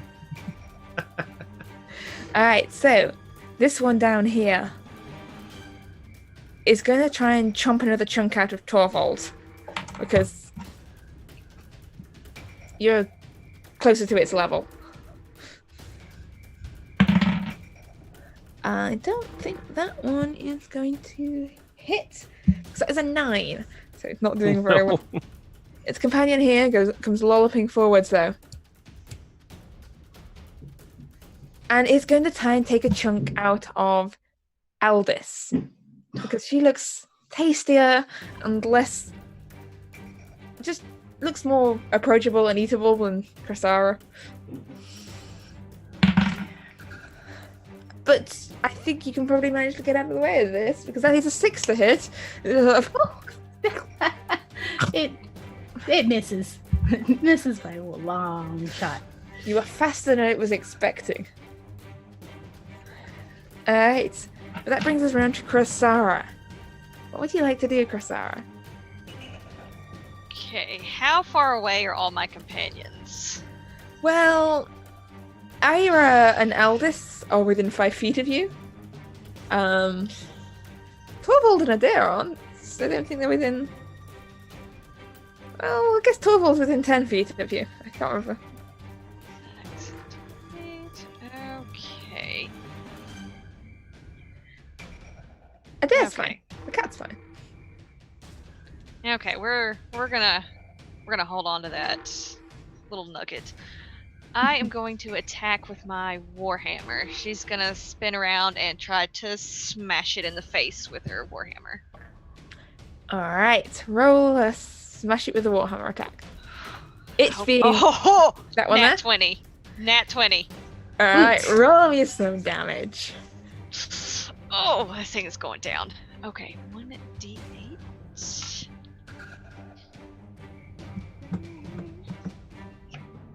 That is a 7, 8, 9 damage. It's Nice. still up. But it looks suddenly looking a little bit flatter than it was before. This large hammer-shaped dent in the top of it. Good. And your hammer comes back with these kind of stringy, gloopy fungal matter stuck to it. Sure. Gotta shake that off. Gross. Alright. Aldous, it's your turn. Okay. I am going to. I saw the fungus fling itself or be flung in this direction, and Oh yeah, it's definitely there. I saw the one that tried to attach itself to Adair, so I am going to again slingshot, but I'm aiming pretty much down at the one that's right in front of me, and again the firebolt. Okay, so that will be at disadvantage At disadvantage? because you are in melee combat currently, trying to cast a spell, a ranged spell. Oh, okay, okay. So and that's 2 rolls and take the least of the 2, correct? Yes. 18 and 6. So 6 plus nothing, right? Oh, plus 5. So that's 11. That will hit. Okay. That will hit.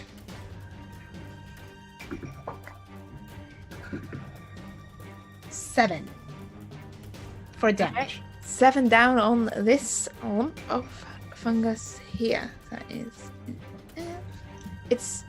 It's now sort of burning slightly. There's this burnt mushroom smell emerging from it. It's sort of smouldering, but it's still sort of... Still there. alive. As alive as it ever looked.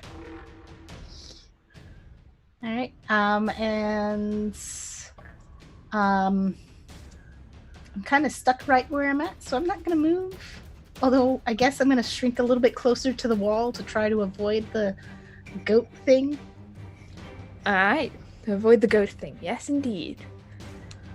All right.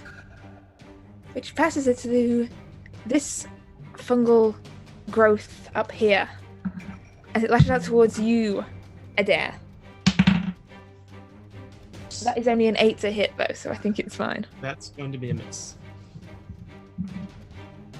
But you know what I didn't roll for this one? Oh, you're lucky on that one. This one here, though. This one here is gonna go for Eldis, because Eldis just set it on fire. They're sentient. Semi-sentient. But that is only... That's only a 10 again. Okay, it misses. And then you watch this other tendril lashes out towards Krasara. And I think this dice may be weighted. It just rolled 3 8s in a row. I'm getting a new one. That's a 10 to hit Krasara, which does not hit. And its final of its 3 attacks this one has. Its final attack lashes out towards Eira. That is an 18 to hit you, Eira. Is beat it, right? Pardon? Because I have an 18 armor class, so is it? Yep. Yes, that Beats it. beats it. So you take 3 points of necrotic damage. As your attention all focused on the creature in front of you, you feel something on your leg from behind. Ew. This rotting touch spread up your legs and it just back in. But it's your turn now, Eira. Yes. What would you like to do? So, Ira's a little tired of not hitting things. So she's going to do Channel Divinity with a sacred weapon. So as an action, she's just gonna kind of like look frustrated, and she'll kind of wave her hand over her long sword, and then it's glowing now. All right. And I believe that is an entire action, so that is my turn. All right. Is that the whole action? Okay. All right. Torvald. I'm going to... The axe was spinning one way to slice it. Now it's going to spin the other way and hit it with... There's a hammer side on the other side of it. So it's going to try to clock it in the skull, or what can be passed as a skull, I guess. It's a skull. It's got a skull. It's just a slightly decaying skull. Skull-ish thing. Skullish thing. Skull-ish thing. All right. So that's going to be a 15. A 15. That will hit. That will hit indeed. Okay. So that's going to be 9 force damage. 9. It's not looking so good anymore, this one. Like, dents and holes in it. It's been battered. And we're going to try one more time to have that big, nice bolt of lightning come and really loud noise. And that is a 7. That will fail. That will fail, and it's already injured, so... Definitely injured. So it's going to be a d12 for us here. 3 necrotic damage.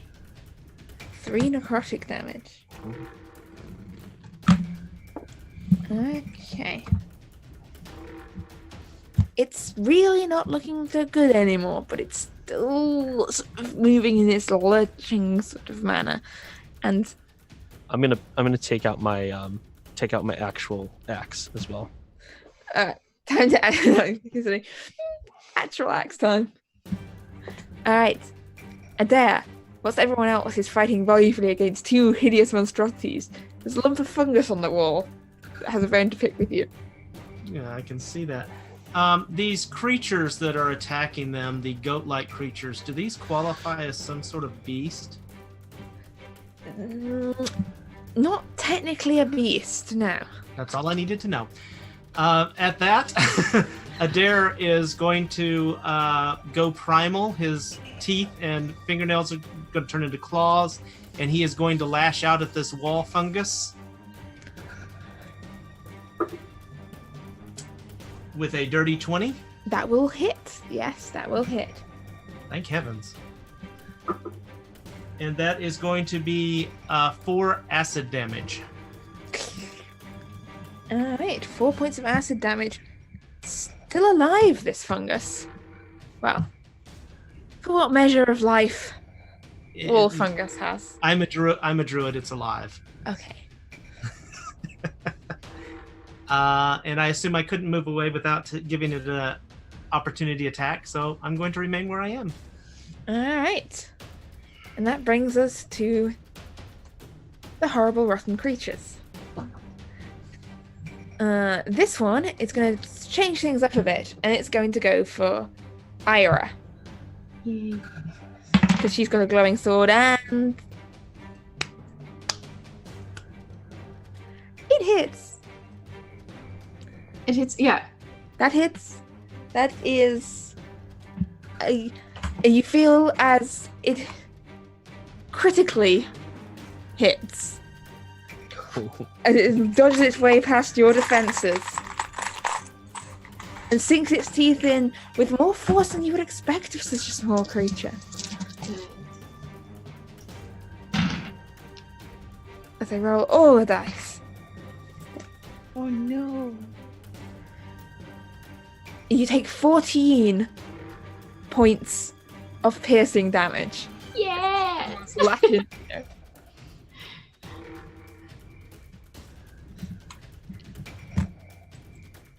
And okay. I'm doing okay. You're doing okay. Mm-hmm. This one up here is going, seeing as Aldous is too nimble and quick for it, it's going to go for Krasara. That is a 7. Well, 7? No. No. No. No. No. Just Keep checking. trying. You might secretly be an unarmored wizard who like no dexterity. No. Fair enough. No. All right. So that passes over to your turn, Krasara. Okay, well, he's made her mad. So she's going to take the warhammer and just smash it back into its face while yelling, "Take that, you nasty thing." And Its feelings are hurt, 18, so you get advantage. 19? Clearly. Yes. It's a dirty 20. A dirty 20. That will hit. That will hit indeed.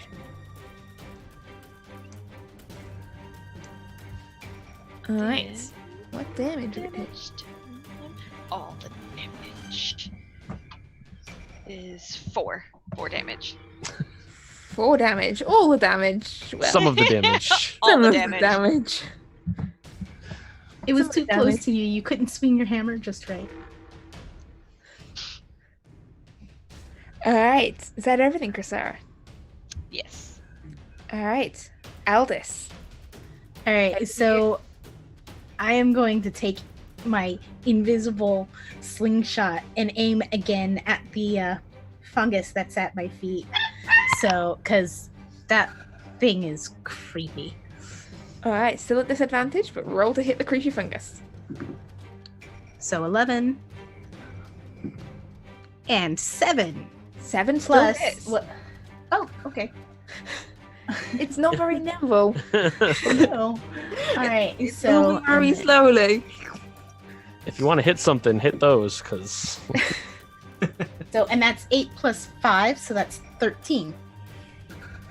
You watch as this thing the smouldering, ashy remains of it now lie on the ground. As Oh, good. that is enough. and it is dead. Or at least this singed, smoldered remains of what was once the fungus. Oh, good. I continue to kind of sort of cling to the wall right behind me. All right. So, Aldous. And that was Aldous. You are Aldous. I am Aldous. Fungus. That's the word I was after, not Aldous. Fungus, Aldous. Up here, this fungus is going to, let's see, how many times? Make 2 attacks against Adair this time round. You're the only one there, Adair. Of course. And that is a 14 to hit Hit. and a non-natural 20 to hit. It was nice playing with you guys. Yeah, well, I've changed my mind about this campaign. I sort of kill you off in the first session. Oh, well. You don't like us enough. No, sorry, guys. That is a total of 11 points of damage. Adair? I am down. You're down! Oh, God. Alright, so as Adair drops down unconscious to the ground. Oh, no. And Ira, it's your turn. What would you like to do?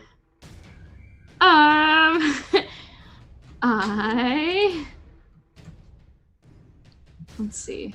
5, 10, 15. Yes, I'm going to immediately go over to Adair. Attacks of opportunity, what have you. The one at the bottom, the one that was fighting you and Torvald, is going to take its attack of opportunity against you. Sure. It misses. Nice. It misses by a mile. Excellent. I'm immediately going to go over to Adair. And I'll do lay on hands. Alright. How many points? Let's start with 5. All right. So Adair, you come back to consciousness to see Ira standing up above you. Wind blowing in her hair. Oh. Watch out for the The fungus. afternoon sun behind her.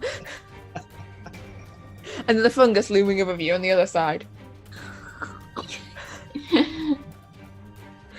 Alright, is that everything, Ira? Yes.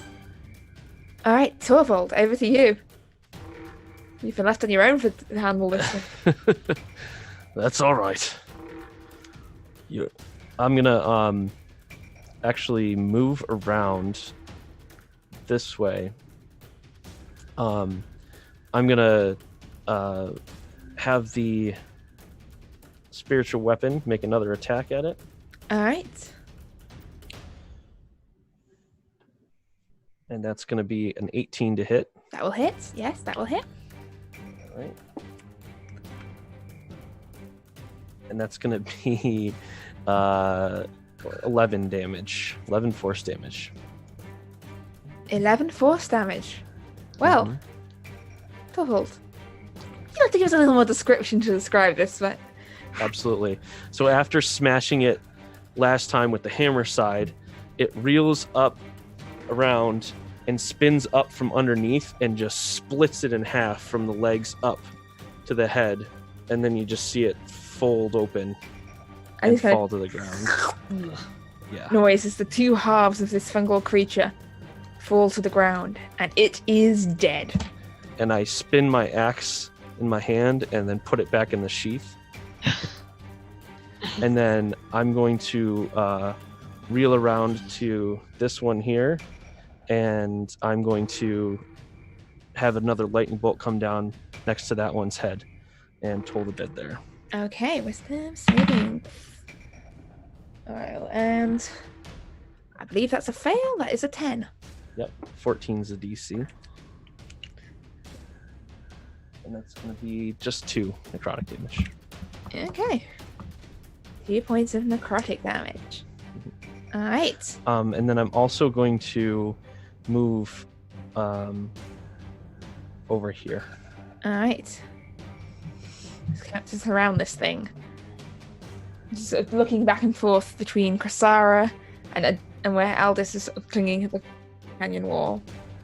And Adair, you're back to consciousness, and it's your turn. Am I prone, or what's You're my prone. condition? You're prone. Great. I would like to disengage and take this opportunity to get up and move a little bit away from this tentacly thing. Alright, you've got 15 feet of movement left after you stand up. All right. Where would you like to be? I'm going to move right there. Okay. Alright. It's this last creature. It just turns between, and it's gonna go looking for, like, trying to sniff out weakness. It takes a lunge to the less armored Aldous. And I think this time it's gonna hit, because that is a 21 to hit. Oh, fudgesicles. Yeah, that hits. You're not quite as unlucky as Ira. It still was clamp into you, and you take 7 points of piercing damage. Okay. And the other one's dead, so it doesn't get a turn. And Sarah, that brings us to you. Okay.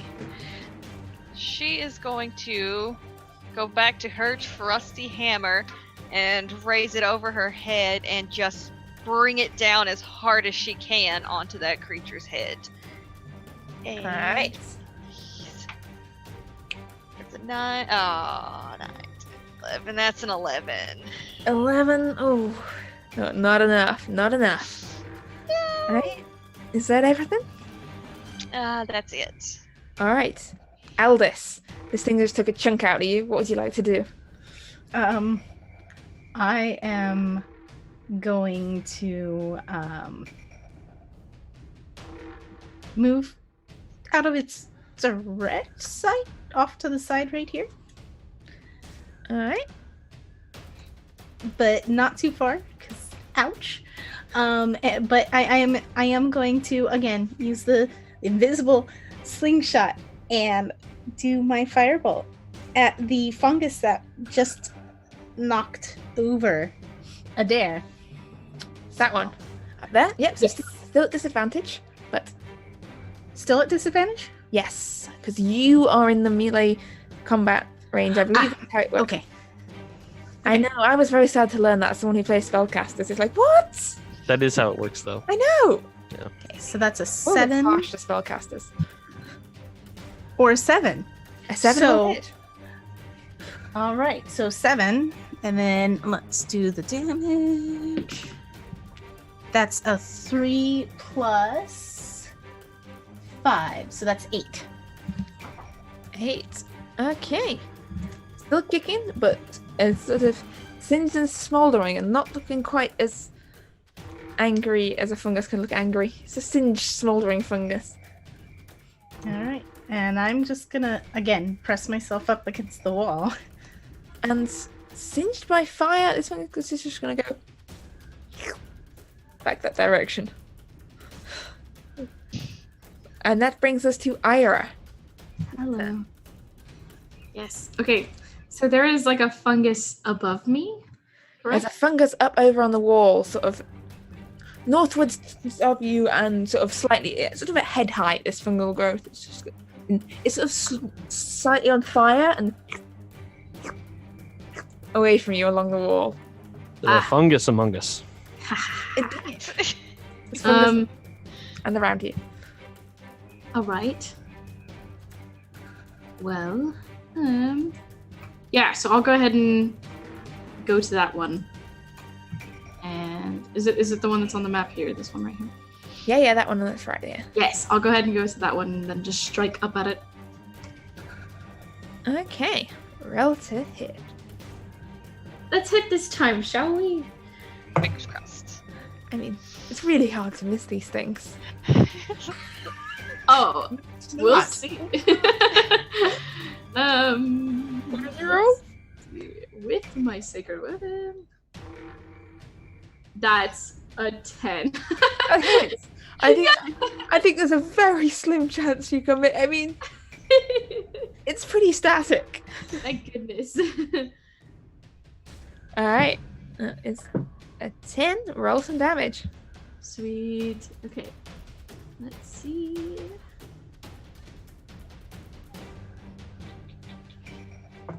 That'll be 7. 7. All right, so that was your sword, yeah? Yes, the longsword. His glowing sword strikes through it, and this parts of this fungus just drop from the wall, and it is dead. Yes. Okay. Good. I kind of look over to Dare and go, "It's done. I did it. Vengeance." All right, Torvald, it's your turn. All right. So I am going to start off by having the lightning bolt come down on the side of its head, and do a Toll the Dead. Toll the Dead. That is a fail. That is a 10. It's already been hurt, right? It's already been hurt, yes. It's a 6 necrotic. 6 necrotic. And as this Still is moving. happening, I stick my hand out towards the axe, and you see it like a burst of like electricity and behind it, and it's gonna just shoot towards this, and I'm gonna say, "Krasara, duck!" And it's gonna come in here, and it's gonna I guess I'll just put it here. It's gonna attack this guy. It's gonna like fly into him. So Krasara, you see this flying axe flying over It's from gonna your go, head. "Oh god." All right. Duck. Yeah, see if you can hit. Yep. Yep. It's a... Oh, yeah, That's that'll hit. It's a 22. So. That will for sure hit. Ooh. That's 12 force 12 damage. Force damage. Mm-hmm. All right, so I think you're 2 for 2 on these creatures as this axe comes flying over Krasara's head and sinks into this fungal mass. And this is, well, gives a little more flavor here, Torvald. So the axe comes flying in, not with the blade or the hammer, and it just sinks into the creature, and then you see this little burst of like lightning and like thunder energy, and you just like a little explosion inside of it, and you see its like chest and everything puff out, and then it just collapses to the ground. And it is dead. And we are out of initiative. Yay. The creatures are dead. We are out of initiative. And I think at this point, we're going to take this opportunity to take a very brief break, after which we will be back. Not dead. We will be back. Yay, not dead. Because I, for one, am out of water. It's hard to drink with this beard. It's like, I think you would have picked yourself a Good straw. choice. I know, I need to. Hello, everybody. Hello, Hi. welcome back. We're still here. You're still here. What a surprise. All right. So, before the break, our players had just defeated some strange creatures they'd encountered in the canyon whilst hunting for trolls. And we come back now as the last of the creatures falls. Our 5 adventurers stand in this shadowy gorge, leaf litter deep on the floor. The smell of rot still hanging in the air as they stand around the body of this strange goat fungus creature lying on the ground between them. Lit by the soft glow of Torvald's spiritual axe that has buried itself deep in it. Hey there, are you doing okay over there? I'll be fine in a minute, thank you. All right. Looks like you took a pretty big hit. You could say that. Those things literally suck the life out of you. I'd watch out for any more of them. I got bit by one of the big ones, but he got a shocking surprise. I'm gonna speak out loud to Sindri. Hey Sindri, is it all clear or are there more things? So Sindri, I think, can respond to you telepathically, can't? Yes. Mm-hmm. So Sindri responds in your mind to let you know that there are more creatures around further into the woods, but also that he got an odd smell and an odd sense coming from further down the canyon. And he says, "This is a bad sense about a cave. Cave he's got a bad feeling about." I'm nodding as my cat sends me information. Cat just hops its way back down. All right. So there's more here somewhere, and there's something about a cave, a bad smell from a cave. So that's farther down. So Smell the same as the creatures that are here. probably Is that smell in the same direction as these tracks? The cave, I mean? The tracks do seem to be leading further down. And Ira, from where you're standing, you can probably see this gully and gulch down to the south, where it sort of leads around this corner. And the walls there, you can see a few more of the familiar purple fungal growths that nearly defeated Adair. Also this luminescent bluish fungi sort of spreading these soft pools of light down to the entrance of a cave. Down there. Ooh. Well, I suppose, do we want to maybe regroup for a moment? Is everyone doing okay?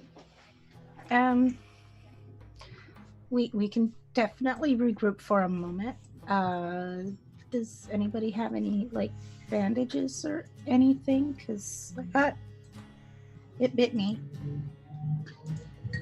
I can heal with my hands a little bit, but unfortunately I've already used some of it, and I don't have think too I'll be much. okay for a little bit. Well, I think our first order of business should be burning these things. Yeah. Do you have any torches or anything? Or someone that shoots fire out of their hands, maybe. Oh. Okay, fine. I'm gonna look around for the next one. From where I'm standing, I can see this one right here, right? We should probably burn the ones we've already killed, just to make sure they don't come back. I saw one of them healing. So you can see, as in the fungus. Mm-hmm. You can definitely see these ones. This one over here, and that one over there. Sort of, they don't appear to be moving. They just appear to be clinging to the walls still, and Okay. harmless. So, since I am no longer technically in battle, or in any sort of fight, can I just aim at all the fungus that I see and just take aim and fire at it, or do I have to? As in these ones you're trying to burn? Oh well, yeah, those ones that are I mean, really. Yeah, if you stand at a distance and just keep persevering, as long as you don't get too close, I'd say it's more a matter of how long it's going to take. Okay. You think you should probably be able to just. They don't move very fast. No. Okay, so Right. I'm gonna And take they're not aim very, at- and they're not very easy to miss. And in fact, I think it's literally very nearly impossible for you to miss them. All right. In that case, I'm gonna take aim at this first one right here. That's 25 feet from me. All right. Well, just roll one attack. I'll take this as a general gist of how this is going, because Okay. Yeah. Okay, that's a 16. Yeah, you watch as it starts to slowly catch on fire. As this fireball hits it, the fungus starts to smolder and burn. All right. Whilst Eldest is burning her way through fungi, is there anything the rest of you would like to be doing? I'll go ahead and... Oh, sorry. Go ahead, you Ira. First. No, go ahead, Ira, please. No, you go first. Okay, I'll go ahead and do lay on hands for myself. First 8. And then... Actually, yeah, first 6. We could also rest for a few minutes, That too.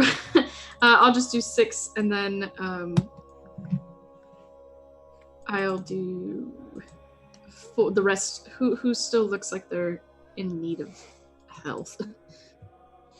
Adair, you're still looking pretty rough, I assume. I'm going to take care of myself, but I was going to ask, does anybody else look like they're in anywhere near as dire need as I am? Yeah. I don't think so. I think I'm probably the worst off of the group. Yeah, I think you are the worst off.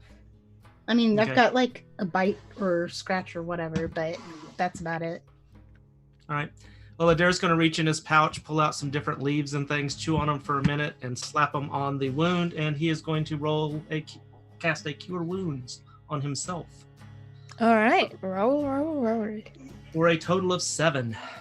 You're feeling much better. All this fuss was about. You told me that you were only a little bit dead.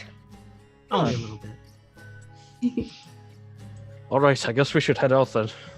All right. Wait, did you guys want me to hit these things with more fire too? Yeah, I'll say by Pointing at the dead ones. I'll say by the time you've finished with the healing, that these ones over here have been sort of smoldered and burnt. And there's a strong smell of sort of, I guess, burning fungus, like burnt mushrooms in the air. It's not entirely pleasant. I would make sure you get all of them. Get the dead ones too. Okay. Just to be safe. I aim at the dead ones as well. I've obviously been just walking around and shooting fire at the ones that I see. And this one's still half buried in a bush. Do you want to leave it in the bush and set fire to it or not?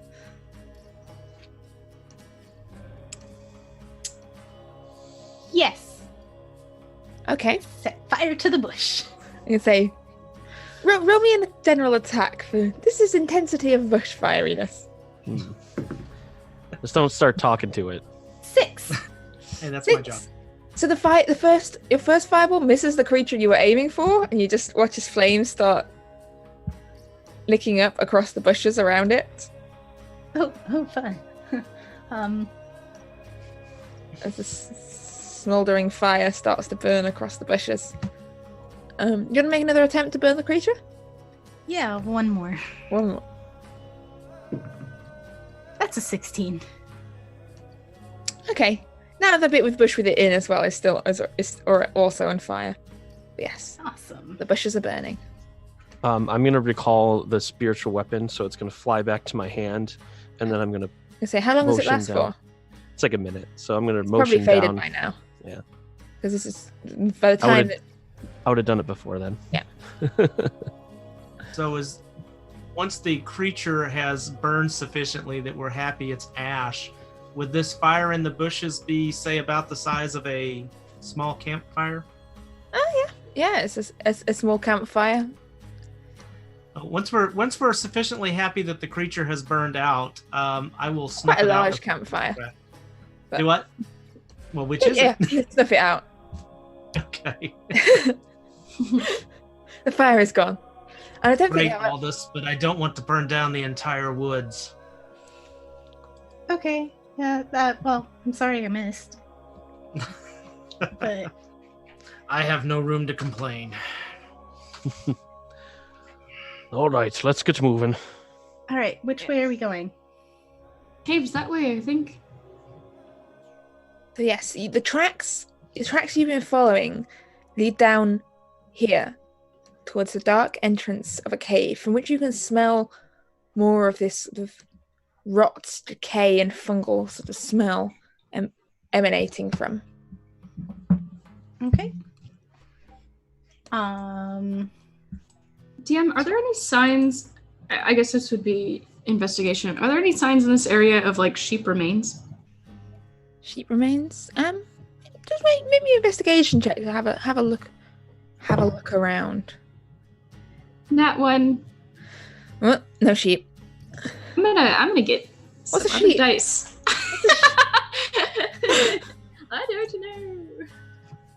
No, I mean you know what a sheep is, but you can't see any sign of sort of sheep around this area. Got it. Let me grab some other dice real quick. Are those ones broken? Those are I'm going to cursed. continue down this path. All right. He's taken off. I'm gonna follow behind, I guess, a little bit. Alright. Not directly behind him, but I'll be like 10 feet behind him. So Torvald in the lead and Eldest behind. You head down. You can see this entrance to this cave, this darkened entrance, lit here and there by the soft glow of these luminescent fungi clinging to the walls. And as you see this tunnel, it's quite a wide tunnel sloping downwards ahead of you. Are you heading in? Are you all coming with me? I don't really have anywhere else to go. I'm curious to see what else is there. All right, Okay. in we go. In we go. So Torvald in the lead, followed by Aldous, followed by Chrysara and Eira, was that? Well, it looks like a dare followed in shortly after me. And Alright, it just didn't say anything. followed quietly. Alright, so are you, speaking of sneaky, are you being sneaky? Or are you just... I've given I'm up gonna at this try. point. Alright, Besides I'm trying. gonna try. alright, Oh. make a stealth check, those of you who are trying. I can't promise it will work if this...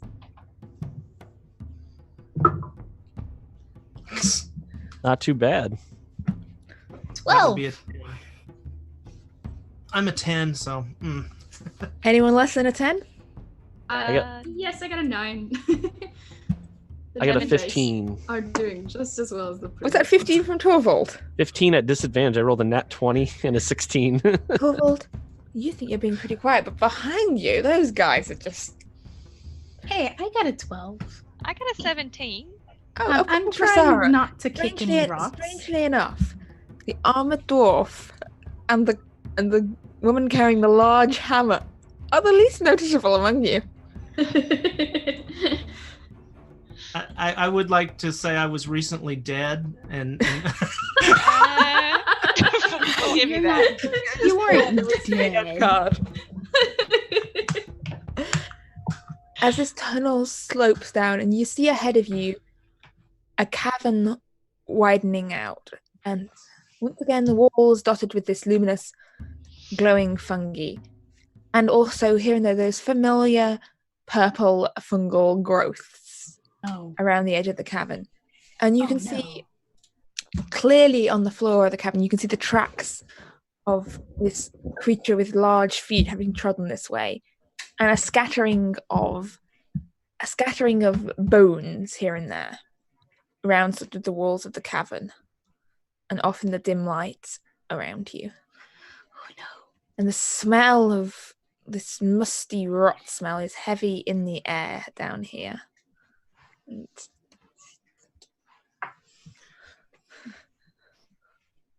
I'll plug my nose.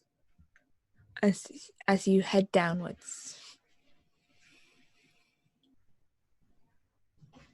Okay, so Alright.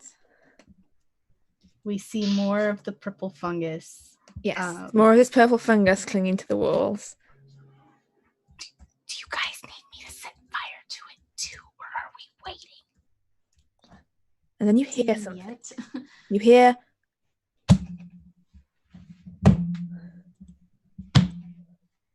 of heavy feet from further in the dim darkness. Which way Sound. do they sound like they're coming? They sound... Make a perception check for me, please. I would also like to check which direction they're coming if All possible. right, just you two can make a perception check. That's a nat 1. Me too. Sounds like they're coming from this direction. They're definitely coming from around down here. Yeah, they're getting closer and closer. Oh man, what are the chances? You can hear them coming from down that direction. You can see an entrance down here. You can't see really far into it. You can hear that that's where... You can hear that that's where the movement is coming from down there. All right, I think I hear us down here. Make sure you burn these things. You want me to burn them now? I think that's best. I'd rather not back into one. It might attract visitors. Well, I think we're past that point. I'd say we're the visitors in this situation, actually. Okay, so I'm setting fire to them now, right? Burn it. All right. You might as well. Which one would you like to burn, Aldous? So I would like to burn the first one that I see, since I'm right there. All right. I think the first one I see is the one directly across from us. All right. So just a note that you're currently in dim light. So I don't know who among you has dark vision for reference. I have. You have superior dark vision? I do. All right. So you can see everything. Really? Fine. Everything clearly. You could... Torvald, I believe you will have dark vision. Mm-hmm. So you can see this is dim light, so you can see as though it was normal light. But they don't look purple. No, they're grey. Actually, they probably look bluish in this light. Bluish grey. Especially with those fungus. All right. Do the glowing fungus look like they're natural, or do they look like they're bad? Maybe a nature check.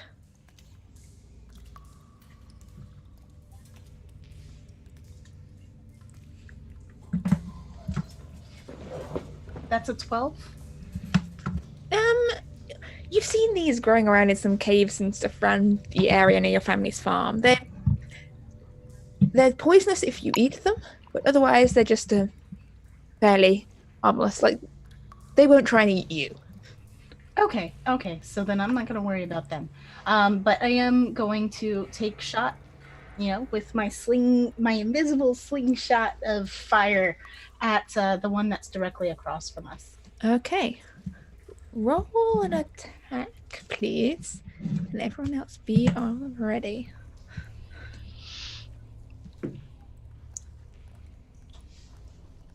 So attack is 16 plus 5. That will definitely hit one of them. Yep. They've not got any nimbler since you last fought them. So what's the damage on that?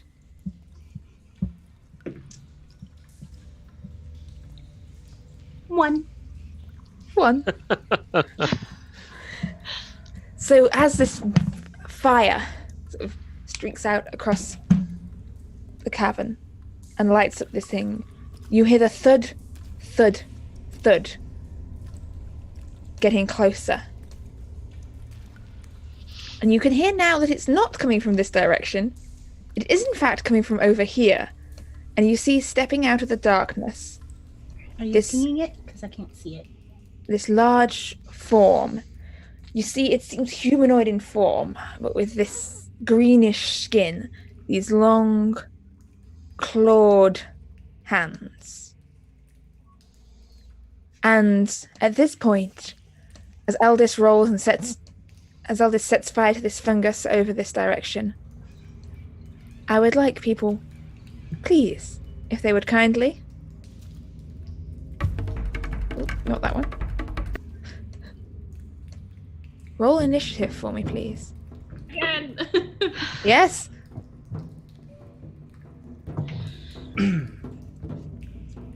Because 19. you woke up a troll. 19 from Crisara, was that? I'm still learning to recognize voices. 13 from Aldous. 13 from Aldous. 16 from Torvald. 16 from Torvald. Adair? 16. 16. Would you like to get Torvald and Adair? Which of you would like to go first? Well, my dex is a -1, so I'm assuming Torvald probably has a better dex. -2. Oh no! Adair, then Torvald? Yeah, sure. I got an 8. Yay! 8? Well, 8. you know, Ira, are you in this fight? I'm doing my best. you're still at the cave entrance. I'm hanging out. I'm still curious what a sheep is. We don't have many sheep when you're from, okay? It's a little bit, rare to see sheep in a city. No, you've seen plenty of sheep since coming to... They have, if there's anything Isfjell has, is almost an excessive number of sheep. That's a better one. Alright. So, as you see this lumbering form emerging out of the darkness, Krasara, you are up first.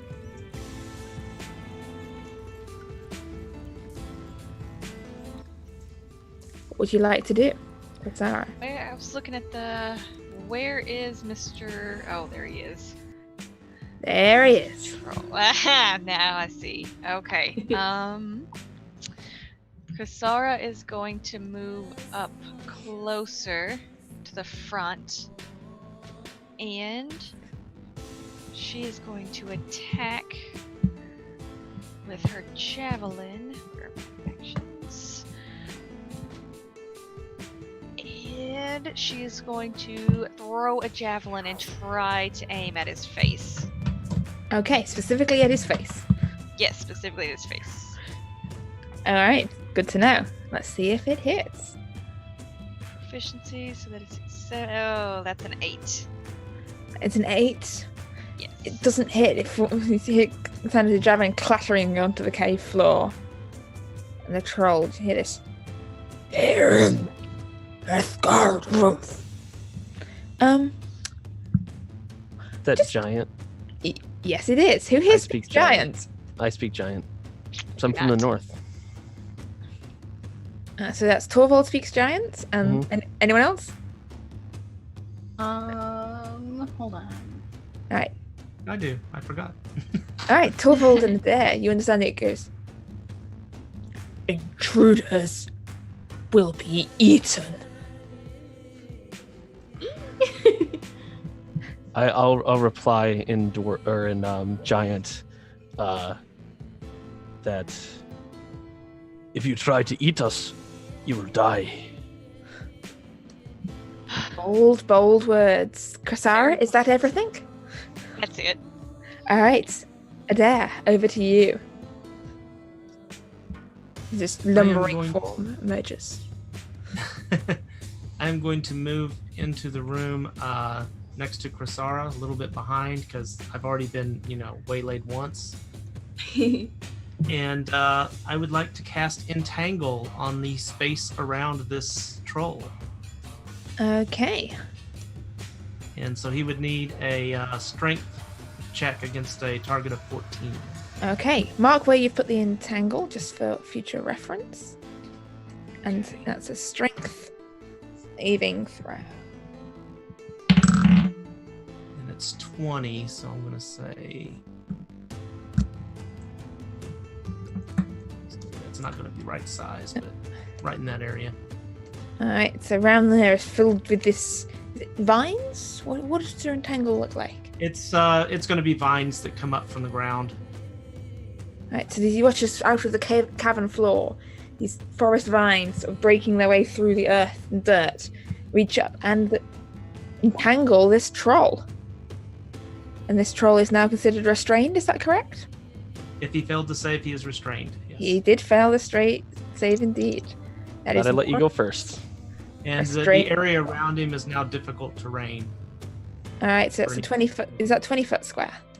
It's supposed to be, but I didn't do very good drawing it, so I will fix it. So that's sort of all out sort of This sort of way? Yeah. Depending on where he is, yeah. That would be good. Don't mind my beautiful drawings. Your drawing skills are amazing. I think that looks exactly like difficult terrain to me. It's a sea of wiggly worms. Wiggly vines. Perfect. Torvald, that brings us to you. Um, What would you like to do? I am going to move here, and I'm going to again reach for my belt, pull out the glowing weapon, and I'm going to hurl it towards. So it's going to end up here. And there you go. It's in your control. So it's going to fly towards him, and then I have advantage, correct? Because it's restrained. Yes, I believe you do. Yes. I'm sure at some point someone will be shouting from the comments if I make a wrong call on these, and I will tell you. I can't see the chat at the moment because I've got too many things on my screen. That's going to be a 13. A 13 to hit? Yep. That will not hit, I'm afraid. No. That was brutal. Okay, and then I am going to also call down a bolt of lightning near its head and have it make a saving throw. Wisdom Saving throw. That is a fail. Sweet. It's 5. And it hasn't been injured yet. No, it has not been injured yet. Okay. 1. Now it has. Ouch. You hear, huh? Puny dwarf. Watch who you're calling puny.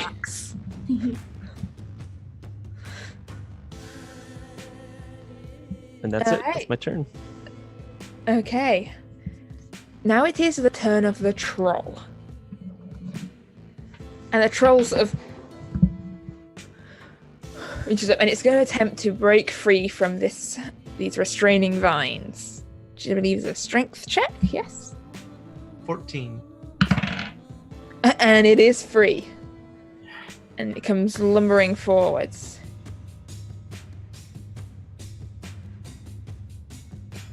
But slowly because difficult terrain. Yes, fair point. Slowly. So that's... My spiritual weapon doesn't get attacks of opportunity, does it?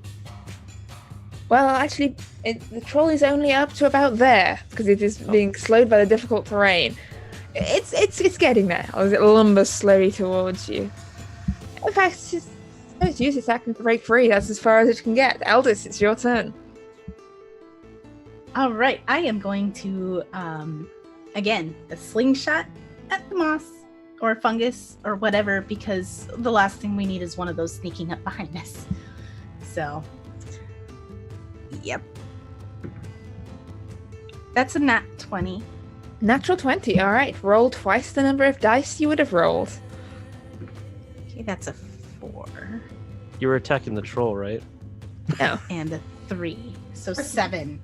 No, I was attacking the moss. Oh, okay. No moss. The moss is not quite dead yet. Not quite, but No. it's definitely more fired than it was.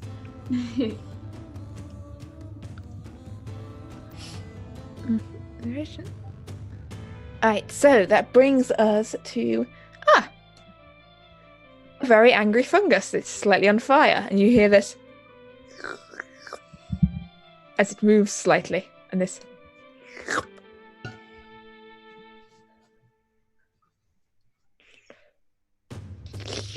actually that one can't move. It's difficult terrain, so its movement speed's halved. Alright. Okay. Ira. That brings us to you, back up in the corridor. Yes. You can hear there definitely seems to be some kind of fight going on down there. Seems like something I might want to join in on. Yeah, so I'll make my way towards where everyone else is. I'll come right over here. And you walk past me. I'm holding my arm like this. I'll pat you on the shoulder as I pass you. And then I'll go ahead and look around me. Is there anything, obviously there's different funguses and stuff, but is there anything other than the troll that seems to be a concern right now? Make me a perception check, please. Can do. All right, well, that's a... It's a not good, I can tell you that much. Hold on. All right, it's a not. That's good. gonna be a 5. That's a 5. Fungus, lots of fungus, trolls, fungus, mostly very large troll. Maybe sheep. Who knows? Very large troll. Very large troll. Big troll. Mm. All right, is that everything? Would you like to? That's about it for me, it seems. You sure? Yeah, I'll go ahead and the perception check didn't count as an action, did it? Or I'll let you have that as like a bonus look around. The benevolentist. So okay, I'll go ahead and take a step back then and attack this fungus right here. This one here. Yes. Like at the most deadly foe of them Yes. all. I shall strike. Yes, I see the large troll and I go, fungus. I'll go ahead and strike at that. All right. Please let me hit something for once. All right. Yay. That's 11. It's the war fungus. Yay. Cool. Right, and then that will be 7 damage. 7 damage. Yes. All right, Krasara. Back around to the top of the round. It's your turn. What would you like to do? Alright. Since we have difficult terrain going on, she is going to launch another javelin. I'm not going to aim quite for the face this time. We'll aim for his chest. And... oh, God. 13. 13 doesn't hit. I'm gonna run out of javelins. Puny human. What did that thing say? Or you would hear Krasara, earth wrath grunt. Yeah. It said, "Kill me, I live in agony." I will certainly take care of that request.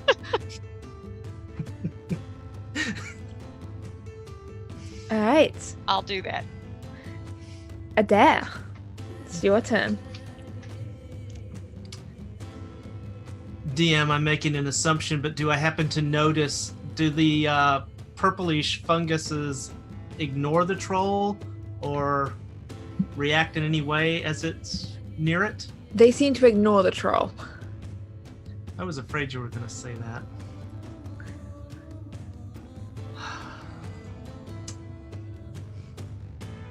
I am going to throw my dagger at the troll. All right. All right, make an attack. Just an ordinary dagger? Yeah, it's just an ordinary dagger. Just checking. Yeah, that's going to be a 10. Following the javelins that went sailing past this troll, and a dagger goes sailing past this troll as well. There's just a small pile of weapons growing on the floor around this troll.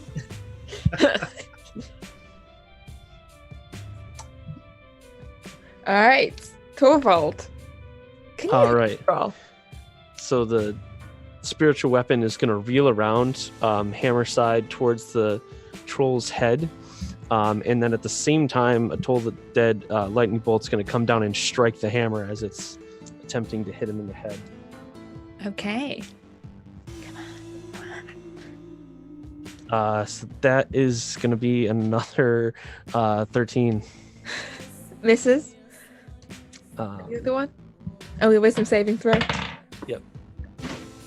And that's a success on the wisdom saving throw. Dang. Yeah, Well, dang that indeed. stinks. And it's the troll's turn now. Are you staying put, Torvald? I'll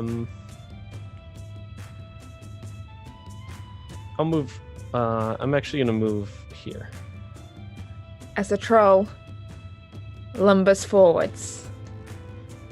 The stand before Krasara and Torvald. And it takes a swipe forwards with its claws towards Krasara. That is a 13. 13? Oh, my AC is 13. That will hit Krasara. That is 11 points of slashing damage as the claw tears through you. Iron Thrandar. I will kill you all.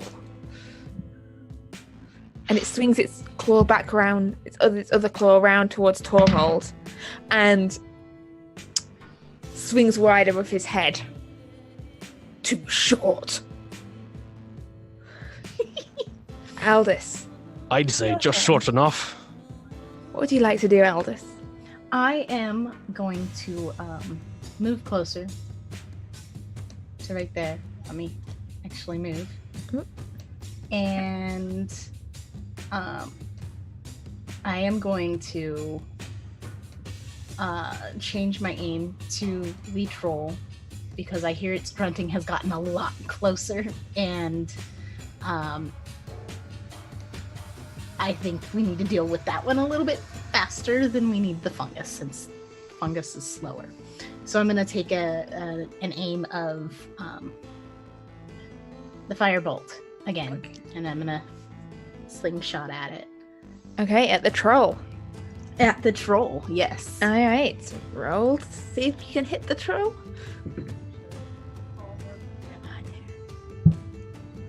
That's a 5 plus 5, so 10. No. It's firebolt. Very different. A firebolt sails past the troll and disappears off into the dark. Probably well past the javelins and everything. Yeah, possibly. You hear the slightly scared fungus. Okay.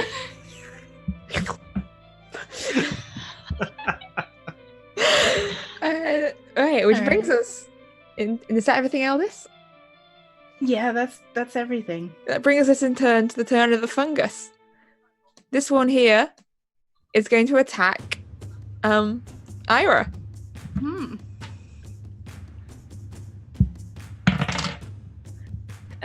That misses. Oh wait, I know what I forgot to do. Roll first. Oh no, it only gets one. It misses entirely. There's this little tendril sort of splats against your armor, but misses. And that brings us round to your turn, Eira. Excellent. I'm going to go ahead and give that fungus a stern look, and then walk up to the troll. Just for the sake of it, free action. Make me an intimidation check. Excellent.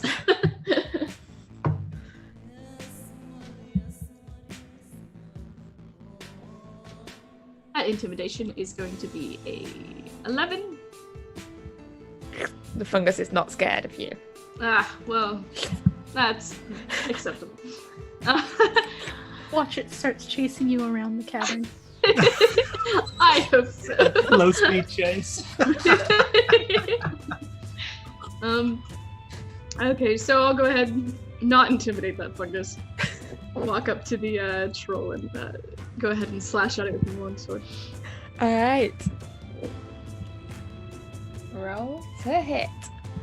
I want a good roll, please. I've been good. Yeah! Okay. That's going to be a 21 to hit. That will hit. That will hit indeed. I'm so excited. Excellent. And with that will be 8 damage. 8 points of damage against the troll. As you slash your sword, are you aiming it for any particular part of the troll? Its legs probably. Okay, It's so rather your large. So. as your sword sort of cleaves through one of the troll's legs, you see this troll go, its leg falls onto the ground beside you, still kicking and twitching. Oh no.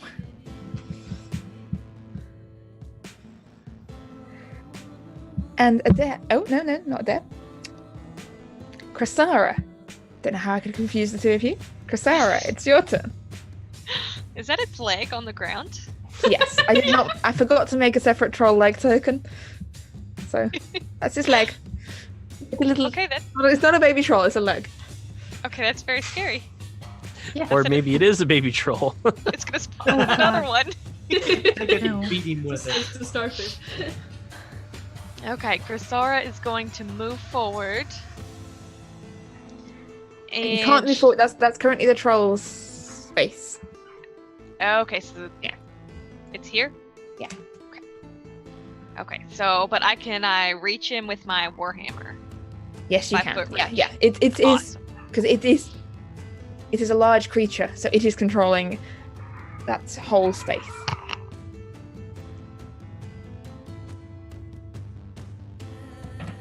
All right. I hate these dogs sometimes.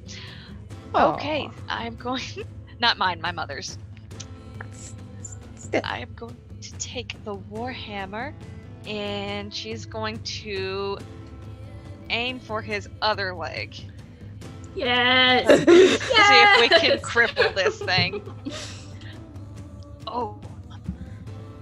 What's my proficiency bonus? That's a 15. 15 will hit. Yes. Yes! Okay. This is the warhammer, though. Yes. Yes. Yeah. Okay. So 1d8. It's the wrong one. I want the proper damage. That is 4 damage. 4 damage. All right. Okay. So you watch as it kind of wobbles a little on its like one leg, sort of down, just like sort of not all fours, but like one leg and using one arm to support itself, but still got the other claw as the other leg twitches and wiggles on the ground beside Eira. And Adair, it's your turn. Eyeing him. Yeah, no, I'm just gonna do it. I shift into the shape of the badger.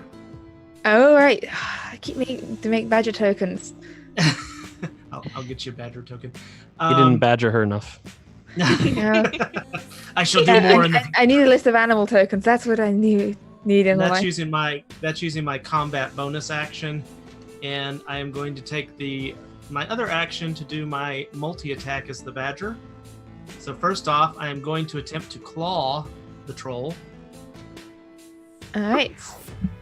and that's going to miss horribly with a 10. How are there Come on, no then. badger tokens, and why are they all faces of George W. Bush's face instead?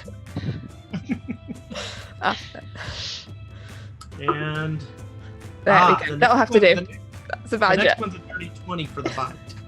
So, All right, rolls. What was the first one?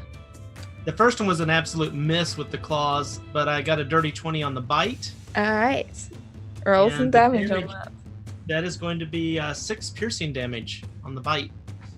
All right, 6 piercing damage. All right, 6 slots of piercing damage. And I guess charging in and going past and landing, I would end up right here in between Torvald and Krasara. Yes. All right, and I will. Oops.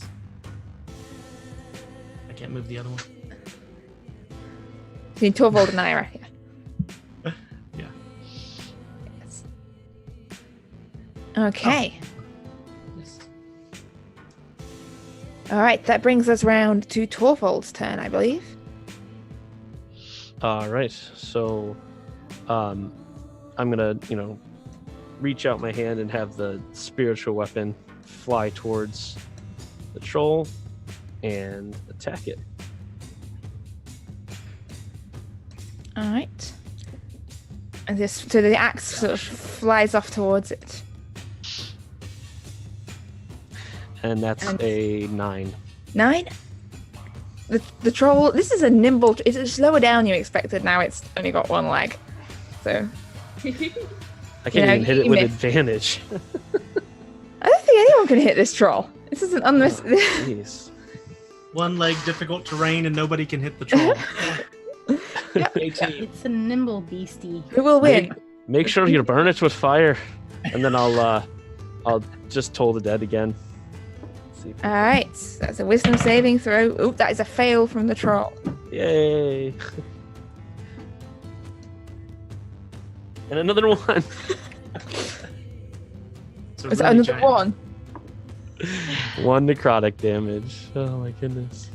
You guys are not having much luck with It's bad. There you go. Look. There's a badger.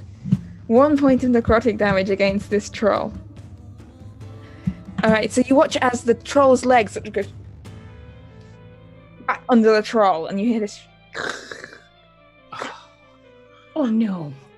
as it joins back onto the troll. What? What? Was the What? troll standing on one leg, or did it get knocked down?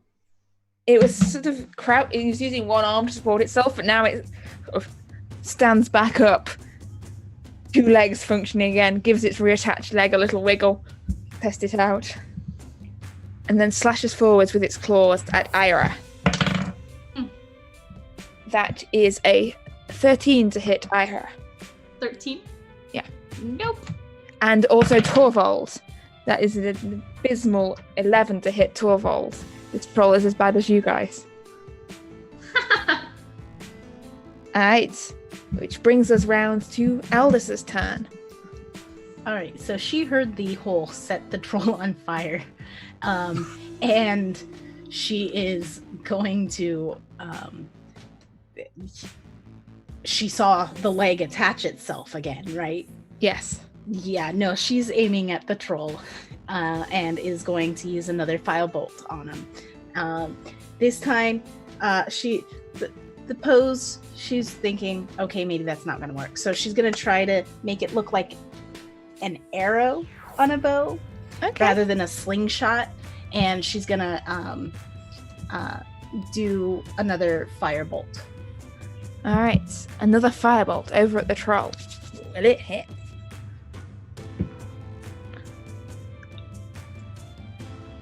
$14 plus 5, 19. Yes, that will hit. That will hit indeed. Roll some damage. That's Fire a damage, 6. yes. Yes, fire damage. That's 9. 9 points of fire damage. Hey! Hurts. I will eat you. Or if you don't understand giant, Restaurant als Confronting. Says the troll. And Aldous, from beside you, you hear this as this fungus is across the floor, heading towards its nemesis.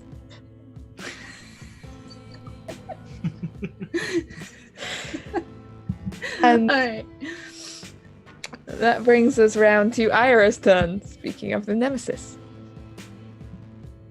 Oh boy. Alright, so it lost its leg and then it went back on? Yeah? Yeah. You chopped its leg off, its leg has been reattached. The troll's feeling much better. That's good. Alright. Well, I'll go ahead and slash at the other leg that... Actually, no, I'm gonna go ahead and slash at that same leg. Alright. And try to sever it kind of at that same point where I severed it before. Okay. Eventually, it'll stay off, is my assumption. Good idea. That is a 16 to hit. That will hit. Yay. Roll some damage. That is 5 damage. And you watch as this... As a... Not fair. As the troll goes back to having one leg, sort of lurching around again. Let's just do this for a while. Yes, the troll is back down to being a one-legged troll. Destroy the leg! Destroy the leg! And Krasara, it's your turn. Okay. She is getting angry. So she is going to. Everybody's still too close, so she's taking a few deep breaths. So she's going to swing her hammer as hard as she can, aiming for his hip. Maybe we can break a hip bone. All right. 8. You're not angry yet? Not yet. Not angry. Just Just slightly angry. That is an 8 and 10. It's a 10. She's using her breathing A 10? exercises. Was that an 8 or a 10 or an 18? I heard various numbers. I would love 18, but it was a 10. No, you're not angry enough. It misses. Okay. You're not taking this seriously enough. Adair. It's your turn. Badger Boy is going to attack again with a bite and claws, starting with the claws. All right. Probably for the reattached leg, just to see what's going to happen here. All right. So the leg's down here. You'd have to like come around here a bit to get to the leg. Okay. Well, you said it reattached, so I'm a little confused. It got the leg deattached reattached again. and it got detached again. I didn't hear that part. And in that case, I'm going for the body. All right. So that would be, anyway. That's going to be a 16 with the claws. That will hit. Yes. All right. That's going to be 6 slashing damage. 6 slashing damage. All right.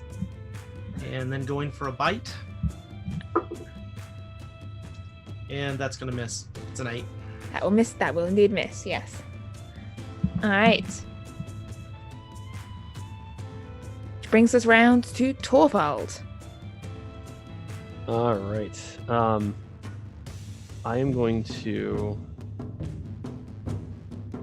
I'm going to have the axe take a swing at the other leg. So the axe part of it is going to swing around and try to hit the other leg. Okay. Let's see what happens. All right. So that's going to be a 21. That will hit. Yes. Finally. All right. And then that is double check. I think that's an 11. 11 points of damage. All right, for the other leg. And you watch as this troll like slumps down as like its other leg now sort of the torso of this troll down on the ground. All right, and then I'm going to do another lightning bolt towards its head. All right, that's another wisdom saving throw. That will be a fail. All right. 2. 2. Every little helps. I'm just gonna start rolling a d6. I'll probably have better luck. Maybe. All right.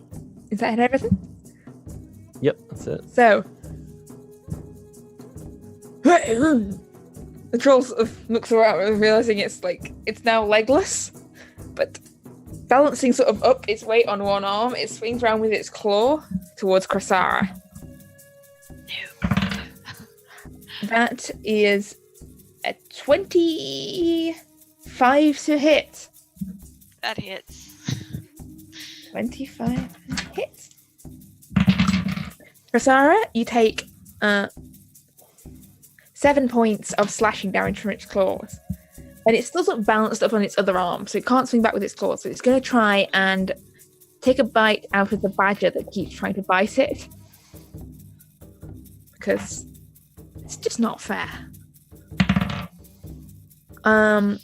Will a 13 hit a badger? Absolutely. All right. So the badger takes that is another 7 actually. 7 points of damage for the badger. Okay. Still a badger. Still a badger. The badger has not been bitten out of being badger. All right. But its legs are still not attached. And it's a rather angry, unhappy looking troll. It calls, "Not fair." Why don't you try to hit me, you coward? Aldous, it's your turn. All right, I'm gonna. I now see that it's doing some weird tricks, with no legs and hands and things. So I'm gonna shoot another firebolt at it. Cause yeah, that's creepy. Yeah. All right. That's an 8.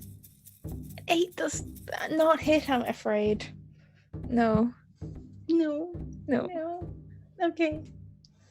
I'm not gonna do anything else. I'm just. I don't know what to do. So, yeah, no, that's it. All right. So that brings it. Oh, you hear this? As the fungus continues its mission. It's getting closer. Getting closer. And Ira, it's your turn. So the leg is still detached, right? Both legs are detached now. Yes! I'm going Straw to has no just, legs. I'm going to slash into the one that I formerly slashed off once again to try to like fully This one here? dismember it and prevent Yeah, it yeah. from yes. All right. Attacking the leg. Because that seems to be the most pressing thing, obviously. It's a dirty 20 to hit. That will hit. Yes, that will hit. Thank goodness. And then that is 4 damage. 4 points of damage against the leg 1.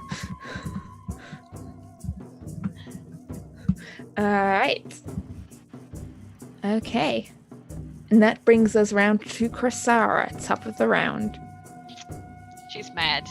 She's very mad. She's very angry that her hit attacks keep missing, so she is going to rage. Yes. So we are now raging. Yay!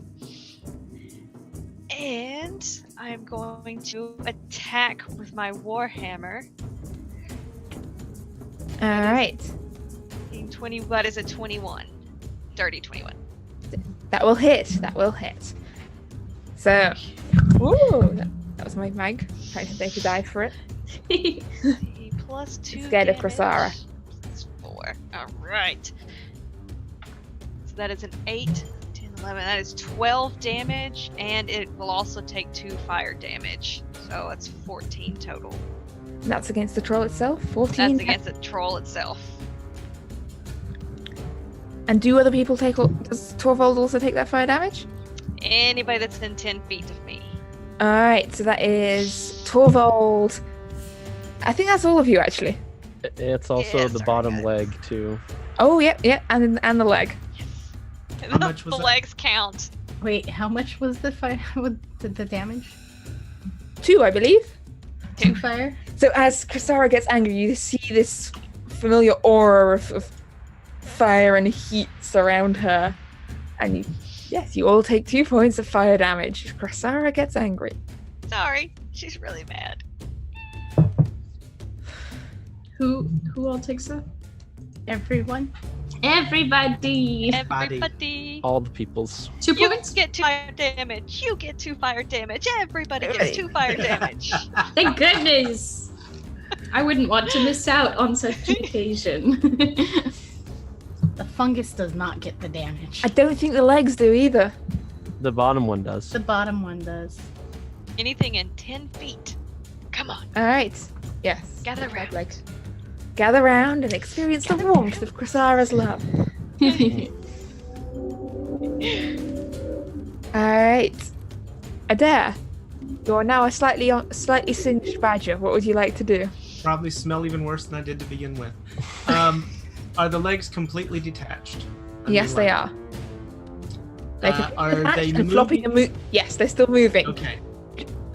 I would like to jump in, get this lower leg, and move it down here.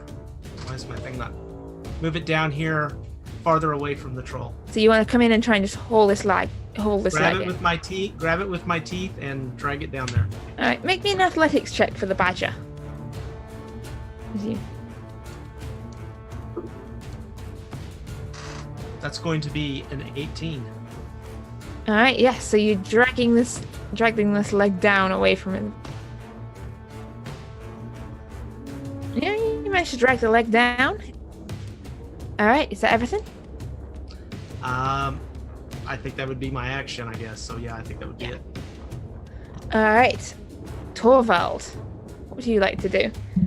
This troll is currently legless, angry, but also not looking so great anymore. Okay.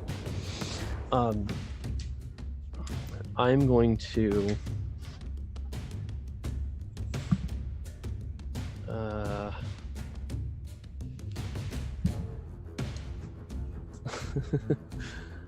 all right, I'm gonna have the axe come in and smack it again. Smack at the troll, yeah? Mm-hmm. Alright, roll to hit. It's not gonna hit. No, what was it? A 4 plus 6, so 10. No, that's not gonna hit. Unless I have advantage because it doesn't have its legs. No. And then I will, wanting to make sure we can finish this off, I'm going to cast Bless. So Torvald is going to say, "All right, everyone, we can do this. Thunder, aid us." And I'm going to cast it on me, Krasara, and I'll Adair. You, Krasara, and the Badger. Yep. So you get an extra D4 on all your attacks and saving throws. Alright, you feel blessed. Also, I like the idea you just went, "You can do this," and then one of the people you shot was yourself. Like, yes, go Torvald. Well, that was asking Thunderer to help. Yeah, That's what that. Alright. Okay.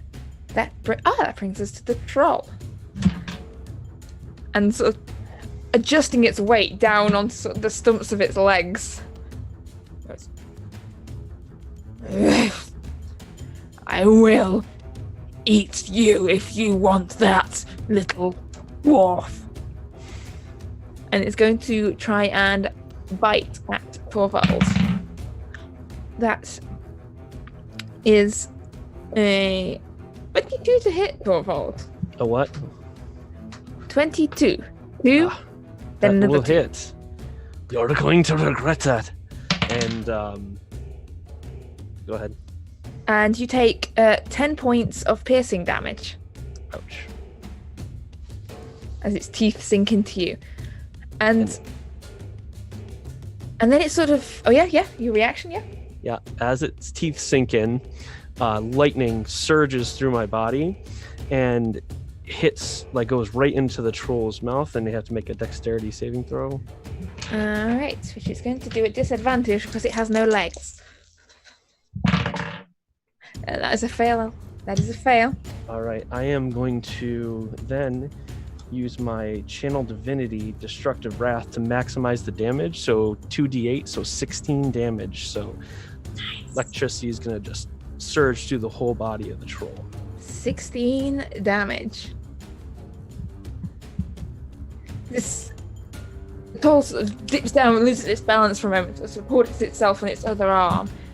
It really isn't looking so great anymore. This You leg fell here, for my trap, you stupid troll. this leg here sort of kicks and struggles in Adair's grip. And this leg up here is going to lurch back underneath the troll, sort of trying to prop it up. But it's not attached properly, it's just trying to prop itself up on its own severed leg. Thrown off balance, it doesn't take its second swing, and that brings us round to Aldous.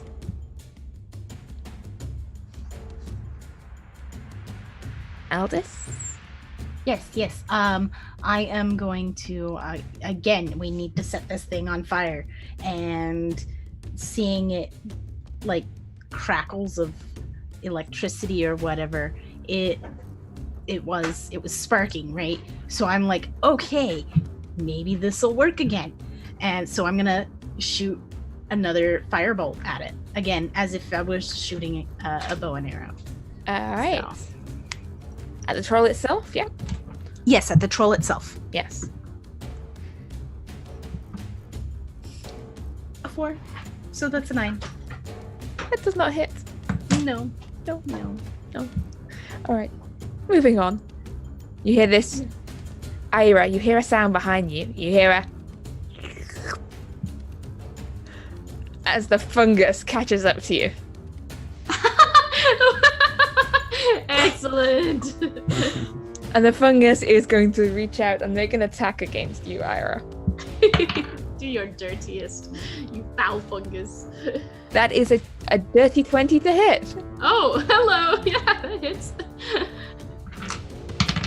And that is 5 points of necrotic damage as this Excellent. latches onto you from behind and starts draining away your health. You feel this sickness going through you. And let me just check how many attacks it gets this. Oh, it gets another attack this time. So, you know what?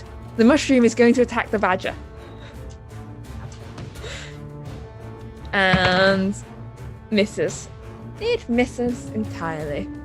But Actaea, you're now being attacked. You're now holding a troll leg in your teeth, and you're being attacked by a fungus that's crept up on you from behind. Great. And that brings us round to Ira's turn. So, I'm gonna go ahead and deal with the fungus that's attacked me all of a sudden. So I'll just go ahead and turn it. Give it another stern look and then slash at it. Make me that intimidation check. Yes, this time I'm attempting to be more stern.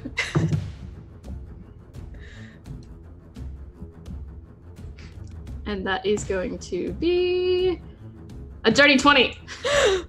Get away from me, fungus! Shrinks back a little bit. And then I'll slash down on it while it is caught off guard. Alright, roll to hit.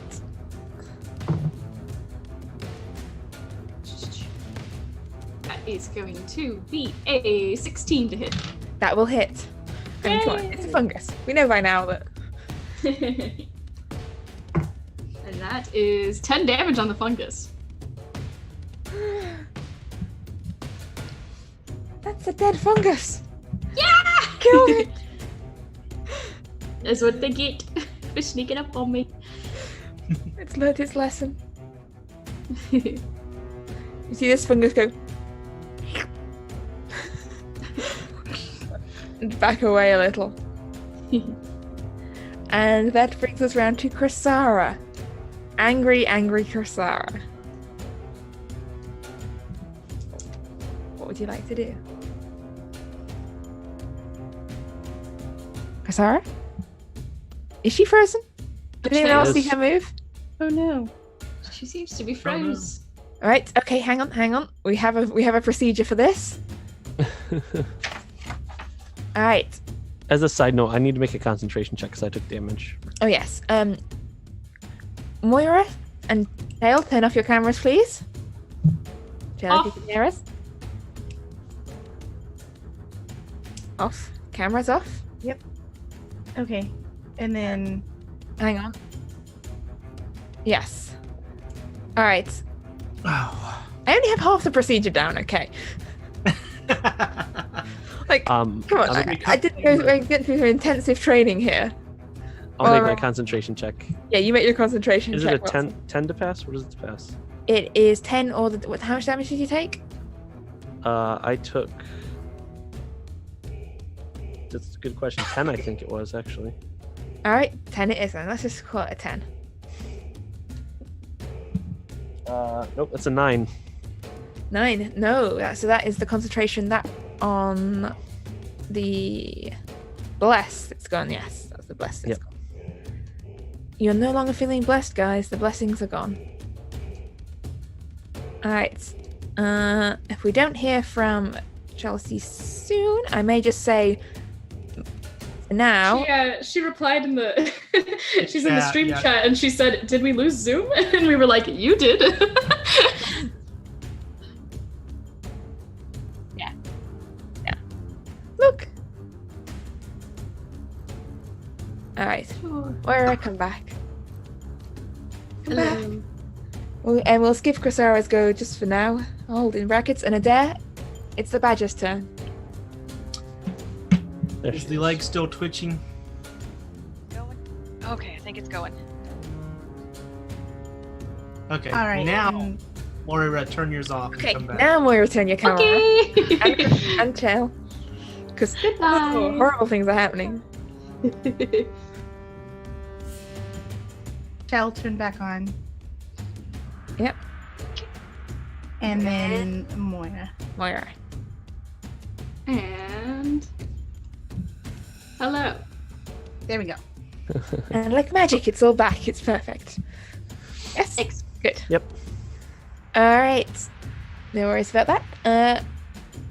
Well, Cressara, it's your turn. Oh, I got back just in time. Shh, don't tell her. I am still in a rage, Yes. still furious, and Mr. Troll still standing. Well, he has no legs, so standing is Well, aside relative. from that. Still there. He's Still still stubbing stomping. it. Still stubby. All right, I'm going to attack him with my hammer. That is 18, 19, 20. That is a dirty 20. Alright, that will hit. Yes, that will definitely hit. So it's a 1d8. 4, 6, 8. That is 8 damage plus 2 fire damage. Alright, 8 damage plus 2 fire damage. Is that also fire damage for... Anybody within 10 feet. How much? And it two- lasts until she's out of rage. Jeez. Sorry, guys. So how much damage was that total for the troll? Sorry. And 8 plus 10. 10. Okay. This troll is not looking too good at all. It's singed, it's sort of partially on fire, it's been struck by lightning, it's got no legs. And Adair, the leg you're holding in your hands is still twitching and moving. And it's your turn. Right, I'm doing some math here. Maths? Maths? Yeah, I know. Maths. They put maths in our D&D. I'm going to take the leg, bring it over here to this area right here, and drop it, Okay. and then turn and go attack the base body of the troll. Alright, so you drag the leg round and then you're off to take a chunk out of Is that this all troll. acceptable? Is that Yeah, I'll let you acceptable? do that. Yeah, that'd be nice. So claw. Oh, now I'm really scared. Okay, claws first. I'm always nice. Close first. That is going to be a 12 for the claws. That will not hit. I didn't think so, so we'll go for the bite. This thing tastes terrible, by the way. It really does. Probably worse than it smells. That was an 8. Forget it. No. I think you're just too disgusted and you're like shy back at the last minute. Like, That may be. Maybe you I've wanna still take got it some leg in my teeth. yeah, it's not nice. Alright. Torvald. It's your turn. All right. So, I love the leg randomly in the bottom of the thing. All right. So with that bless not working so great, I am going to swing around to the other side of the troll, as far away from everyone as possible.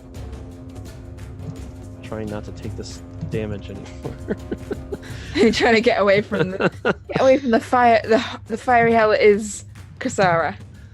Yeah, I'm actually gonna what I'm gonna do is I'll have the axe attack.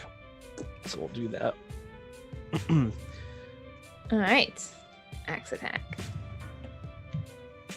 Alright, it's gonna be a 15. Alright, 15. That will hit, yes. Awesome.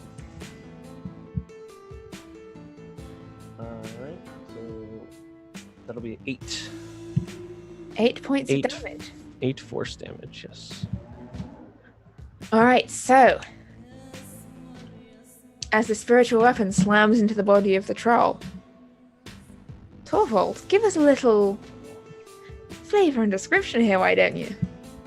Sure. So, once again, it digs itself in, so it's gonna like dig in with the axe into the rib cage, and then you're gonna see this kind of burst of force energy, and it's gonna split the rib cage open of the troll, and it's just gonna have everything just kind of fall out the front. There's just bits of troll everywhere, slightly singed and on fire from Krasara's aura, but you're not quite out of initiative yet, because those legs are still twitching. The legs are still moving, and this leg just moves its way down here. I'm gonna Hop lurches its way across the ground. I'm not sure how Toll the Dead would work on a leg. Terrain. I don't know. It's the the leg. leg. There's a leg fighting against the vines, just... It's wiggling like a worm, trying to get through them. Yeah, so I guess I'll just I'll take out my real weapon and I'll smack it. Alright, smack the leg. Mm-hmm. Alright, This is gonna be bad. can you hit the leg? Maybe. Oops. Probably not. That's gonna be a 9 to hit. No, this is actually a surprisingly fast-moving leg. Oh, okay. Good to know. As it hops out your way. And that brings us round to Aldous' turn. All right. The legs are escaping.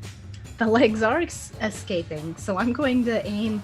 I see the full body kind of collapse and almost explode. So I'm going to aim at the one that's pretty much dead ahead at me, and I'm going to shoot a firebolt at it.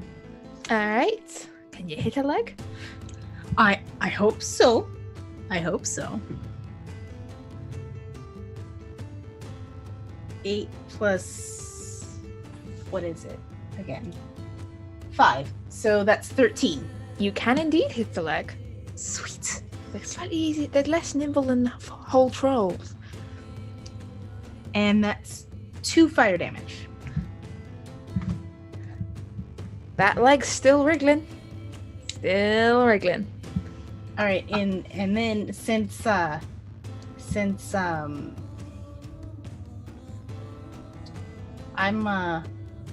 kind of getting scared of Krasara, so I'm gonna back up quite a bit, to get away from her, but still kind of see what's going on. So yeah, and then that'll be it for me. All right. You see, as the leg wiggles away, you see Eira as one of the fungi moves to close in on it. And you watch as these tendrils reach out from the wall, and you watch as the twitching remaining troll leg is dragged in towards the fungus. And you watch as the flesh on it is sort of being melted away as this fungus absorbs the leg into it.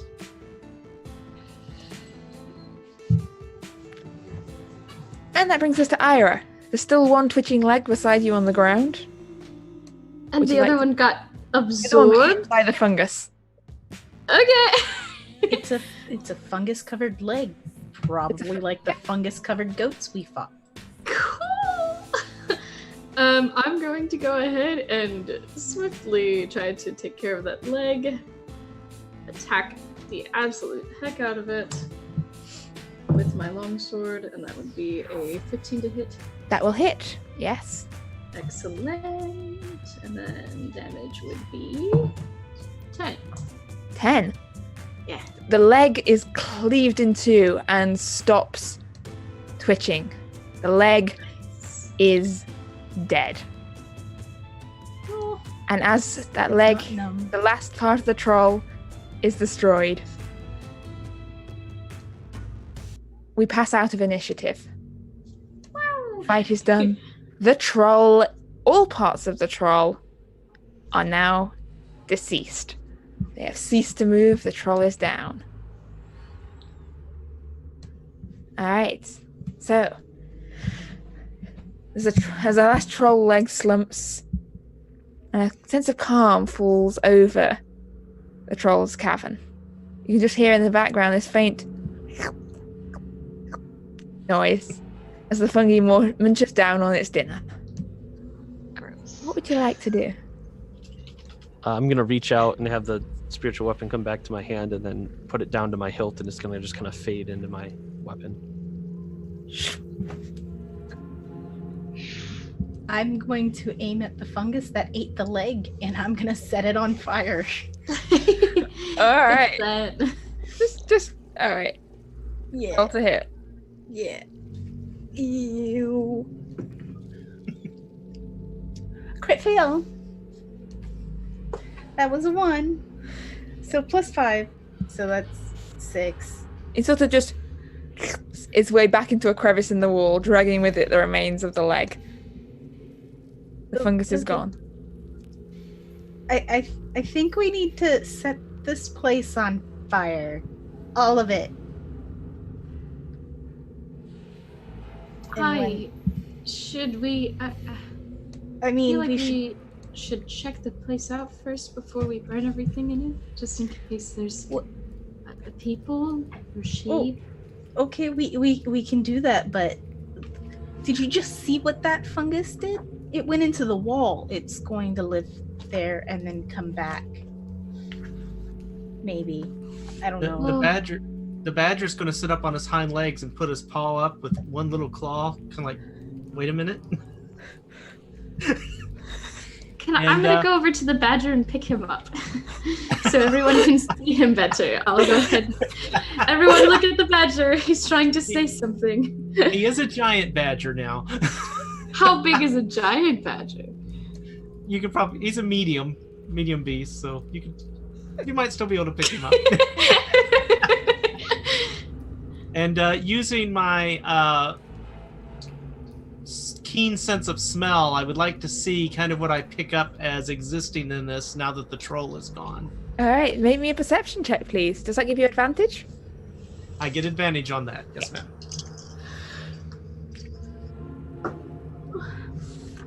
Ooh, that is going to be a dirty 20. Alright, so you can smell various smells. You can smell dead troll, yes. You can smell the scent of fungi you recognize. You can smell what smells like sort of dead meat and old flesh and blood, and sort of almost a sheepish smell coming from down off to one side. Sort of a tint of wool, but also flesh and decay, and also the general smells of like damp from the cave, and but no more sense of troll apart from the dead troll. Okay.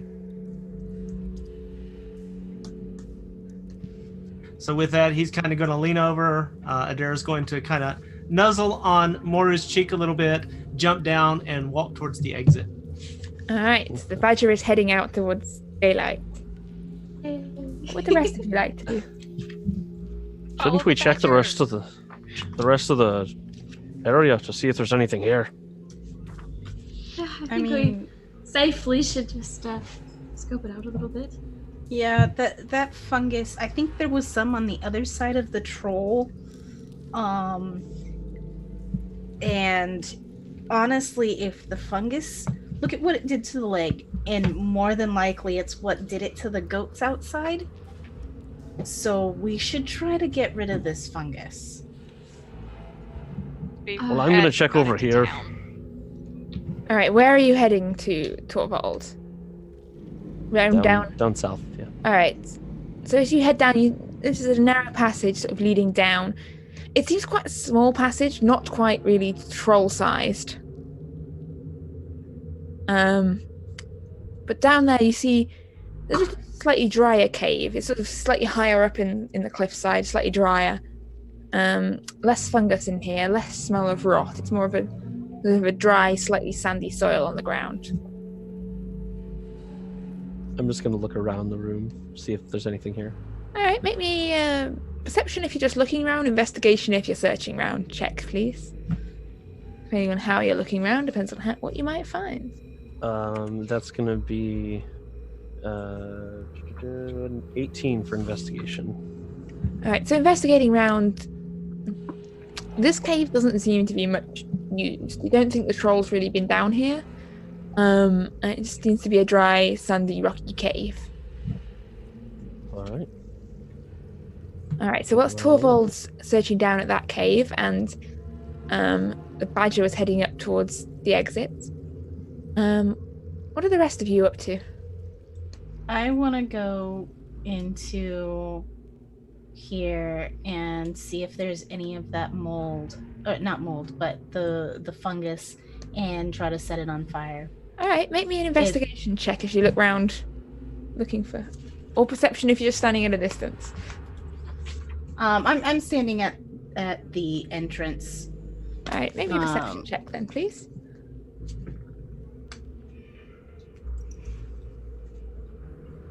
So a 10?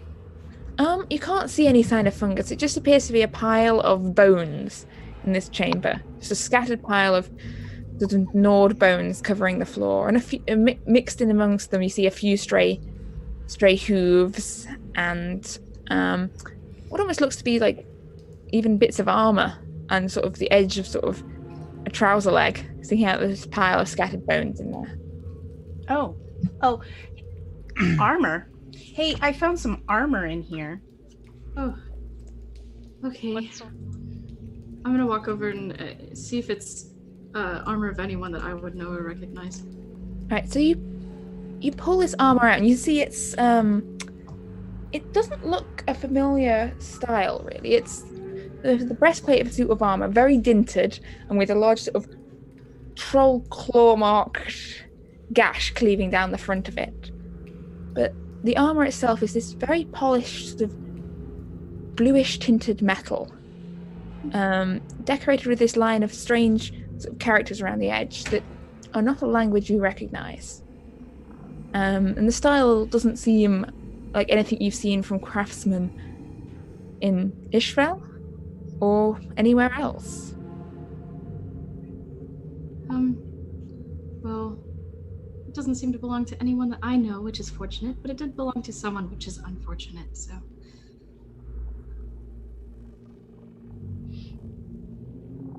I suppose we'll just keep looking around, see if we can find anything else. All right, so as in around in that, so maybe an investigation check if you're hunting around, or if not, anyone who's having a hunt round. Oh yeah, that's investigation. That's a 10 for me, and we'll say I just go in kind of like this general direction past the troll. So looking around that direction, you find more. The troll seems to have been making its home down that way. You see there's more fungus sprouting from the walls, but it doesn't seem a particularly aggressive fungus this time around. It's sort of stays back and out your way, and the passages there's more luminous fungus growing from the walls, and you find some more gnawed sheep bones down scattered across the floor, some more little hooves and tufts of fluff. But no sign of any living sheep.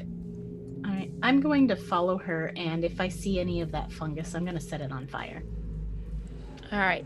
So you spend your time sort of singeing the fungus. Some of it sort of backs away and shrinks back into the cracks in the walls after a few singes of fire. Chrysara, are you up to anything whilst this is going on? Yeah, she's just gonna sort of brain fart. She's gonna brain fart. Yes, Sorry. She's gonna go with all this. Alright, so you hunt round. This end seems to be more just the trolls living area. Like before seemed to be sort of waste disposal, and where you like throw all the wrappers off your food. Like, you know, There's weird things that your food comes in, like clothes. And down here seems to be just where it was making its home, down in this larger cave. Okay. But, yeah, the search of the cave sort of complete.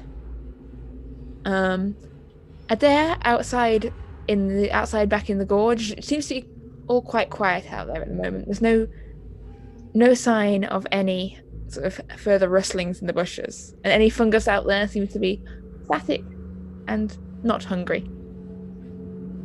Okay, so would I be able to recognize the smell of this particular fungus at this point? Yes.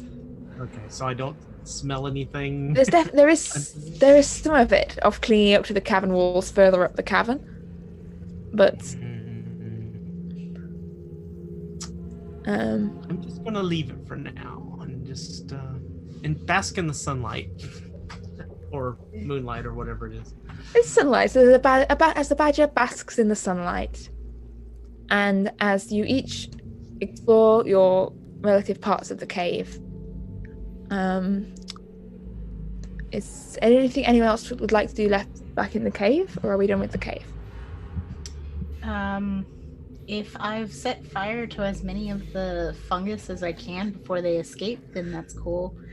I really can't chase them into the cracks in the walls, so I'm just gonna leave. But Not unless you filled like the entire cavern with fire. I don't know if I'm that powerful yet. Not quite. I mean, if you had something flammable, but I don't think any of you have brought like No, I don't think I have large any barrels tinder. of petrol with you, you know? No, I don't have any of that. So I just want to make sure, as long as the trolls or the troll and troll parts have been set on fire, I'm good. I just want to take a look at the armor, since I'm a smithy, just to see if there's anything I think I can do with it. Alright, so take a look at this armor. You're well versed in what armor looks like, and it's definitely very damaged. Like, it wouldn't be wearable as it is. It looks to be sort of human-sized, rather than dwarf-sized. Made for someone of a slender build. Very damaged as is, but the metal it's made from is unusual. And I'd like you to make me an investigation check at an advantage, please, Thorvald.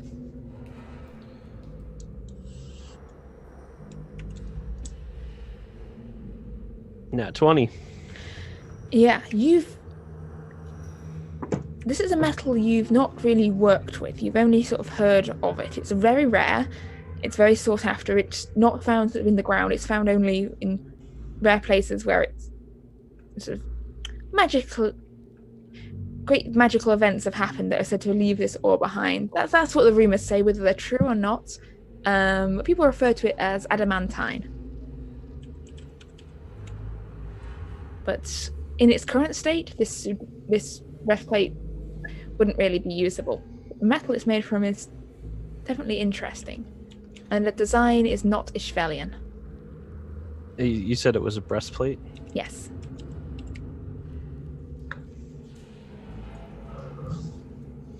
Well, I think I might be able to do something with this. We should probably bring it back to the smithy and have Scard take a look as well. This is some rare metal called adamantine. It's got some magical properties to it. Oh, nice. I'm starting to set the troll on fire. The smell of burning troll is just filling this cavern. It's very unpleasant. We should probably get going. Like, this is I'm not liking that smell very much. So, I believe Sorlandsby is pretty close. If we want to head there, I have a little shack that we can all squeeze into, and I can let everyone know that they're safe.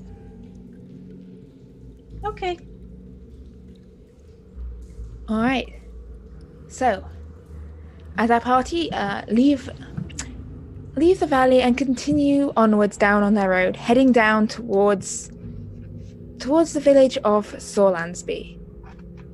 You head back down through the woods, join back up onto that main road, and head back down. You can see ahead of you a small gathering of mostly wooden houses built along the shores of the south shore of Lake Blad. And as our party approaches in to Sorlandsby,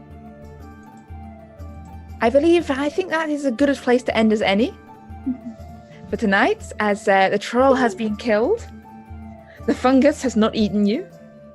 Yes. And the lights of home are in sight. And we will be back next week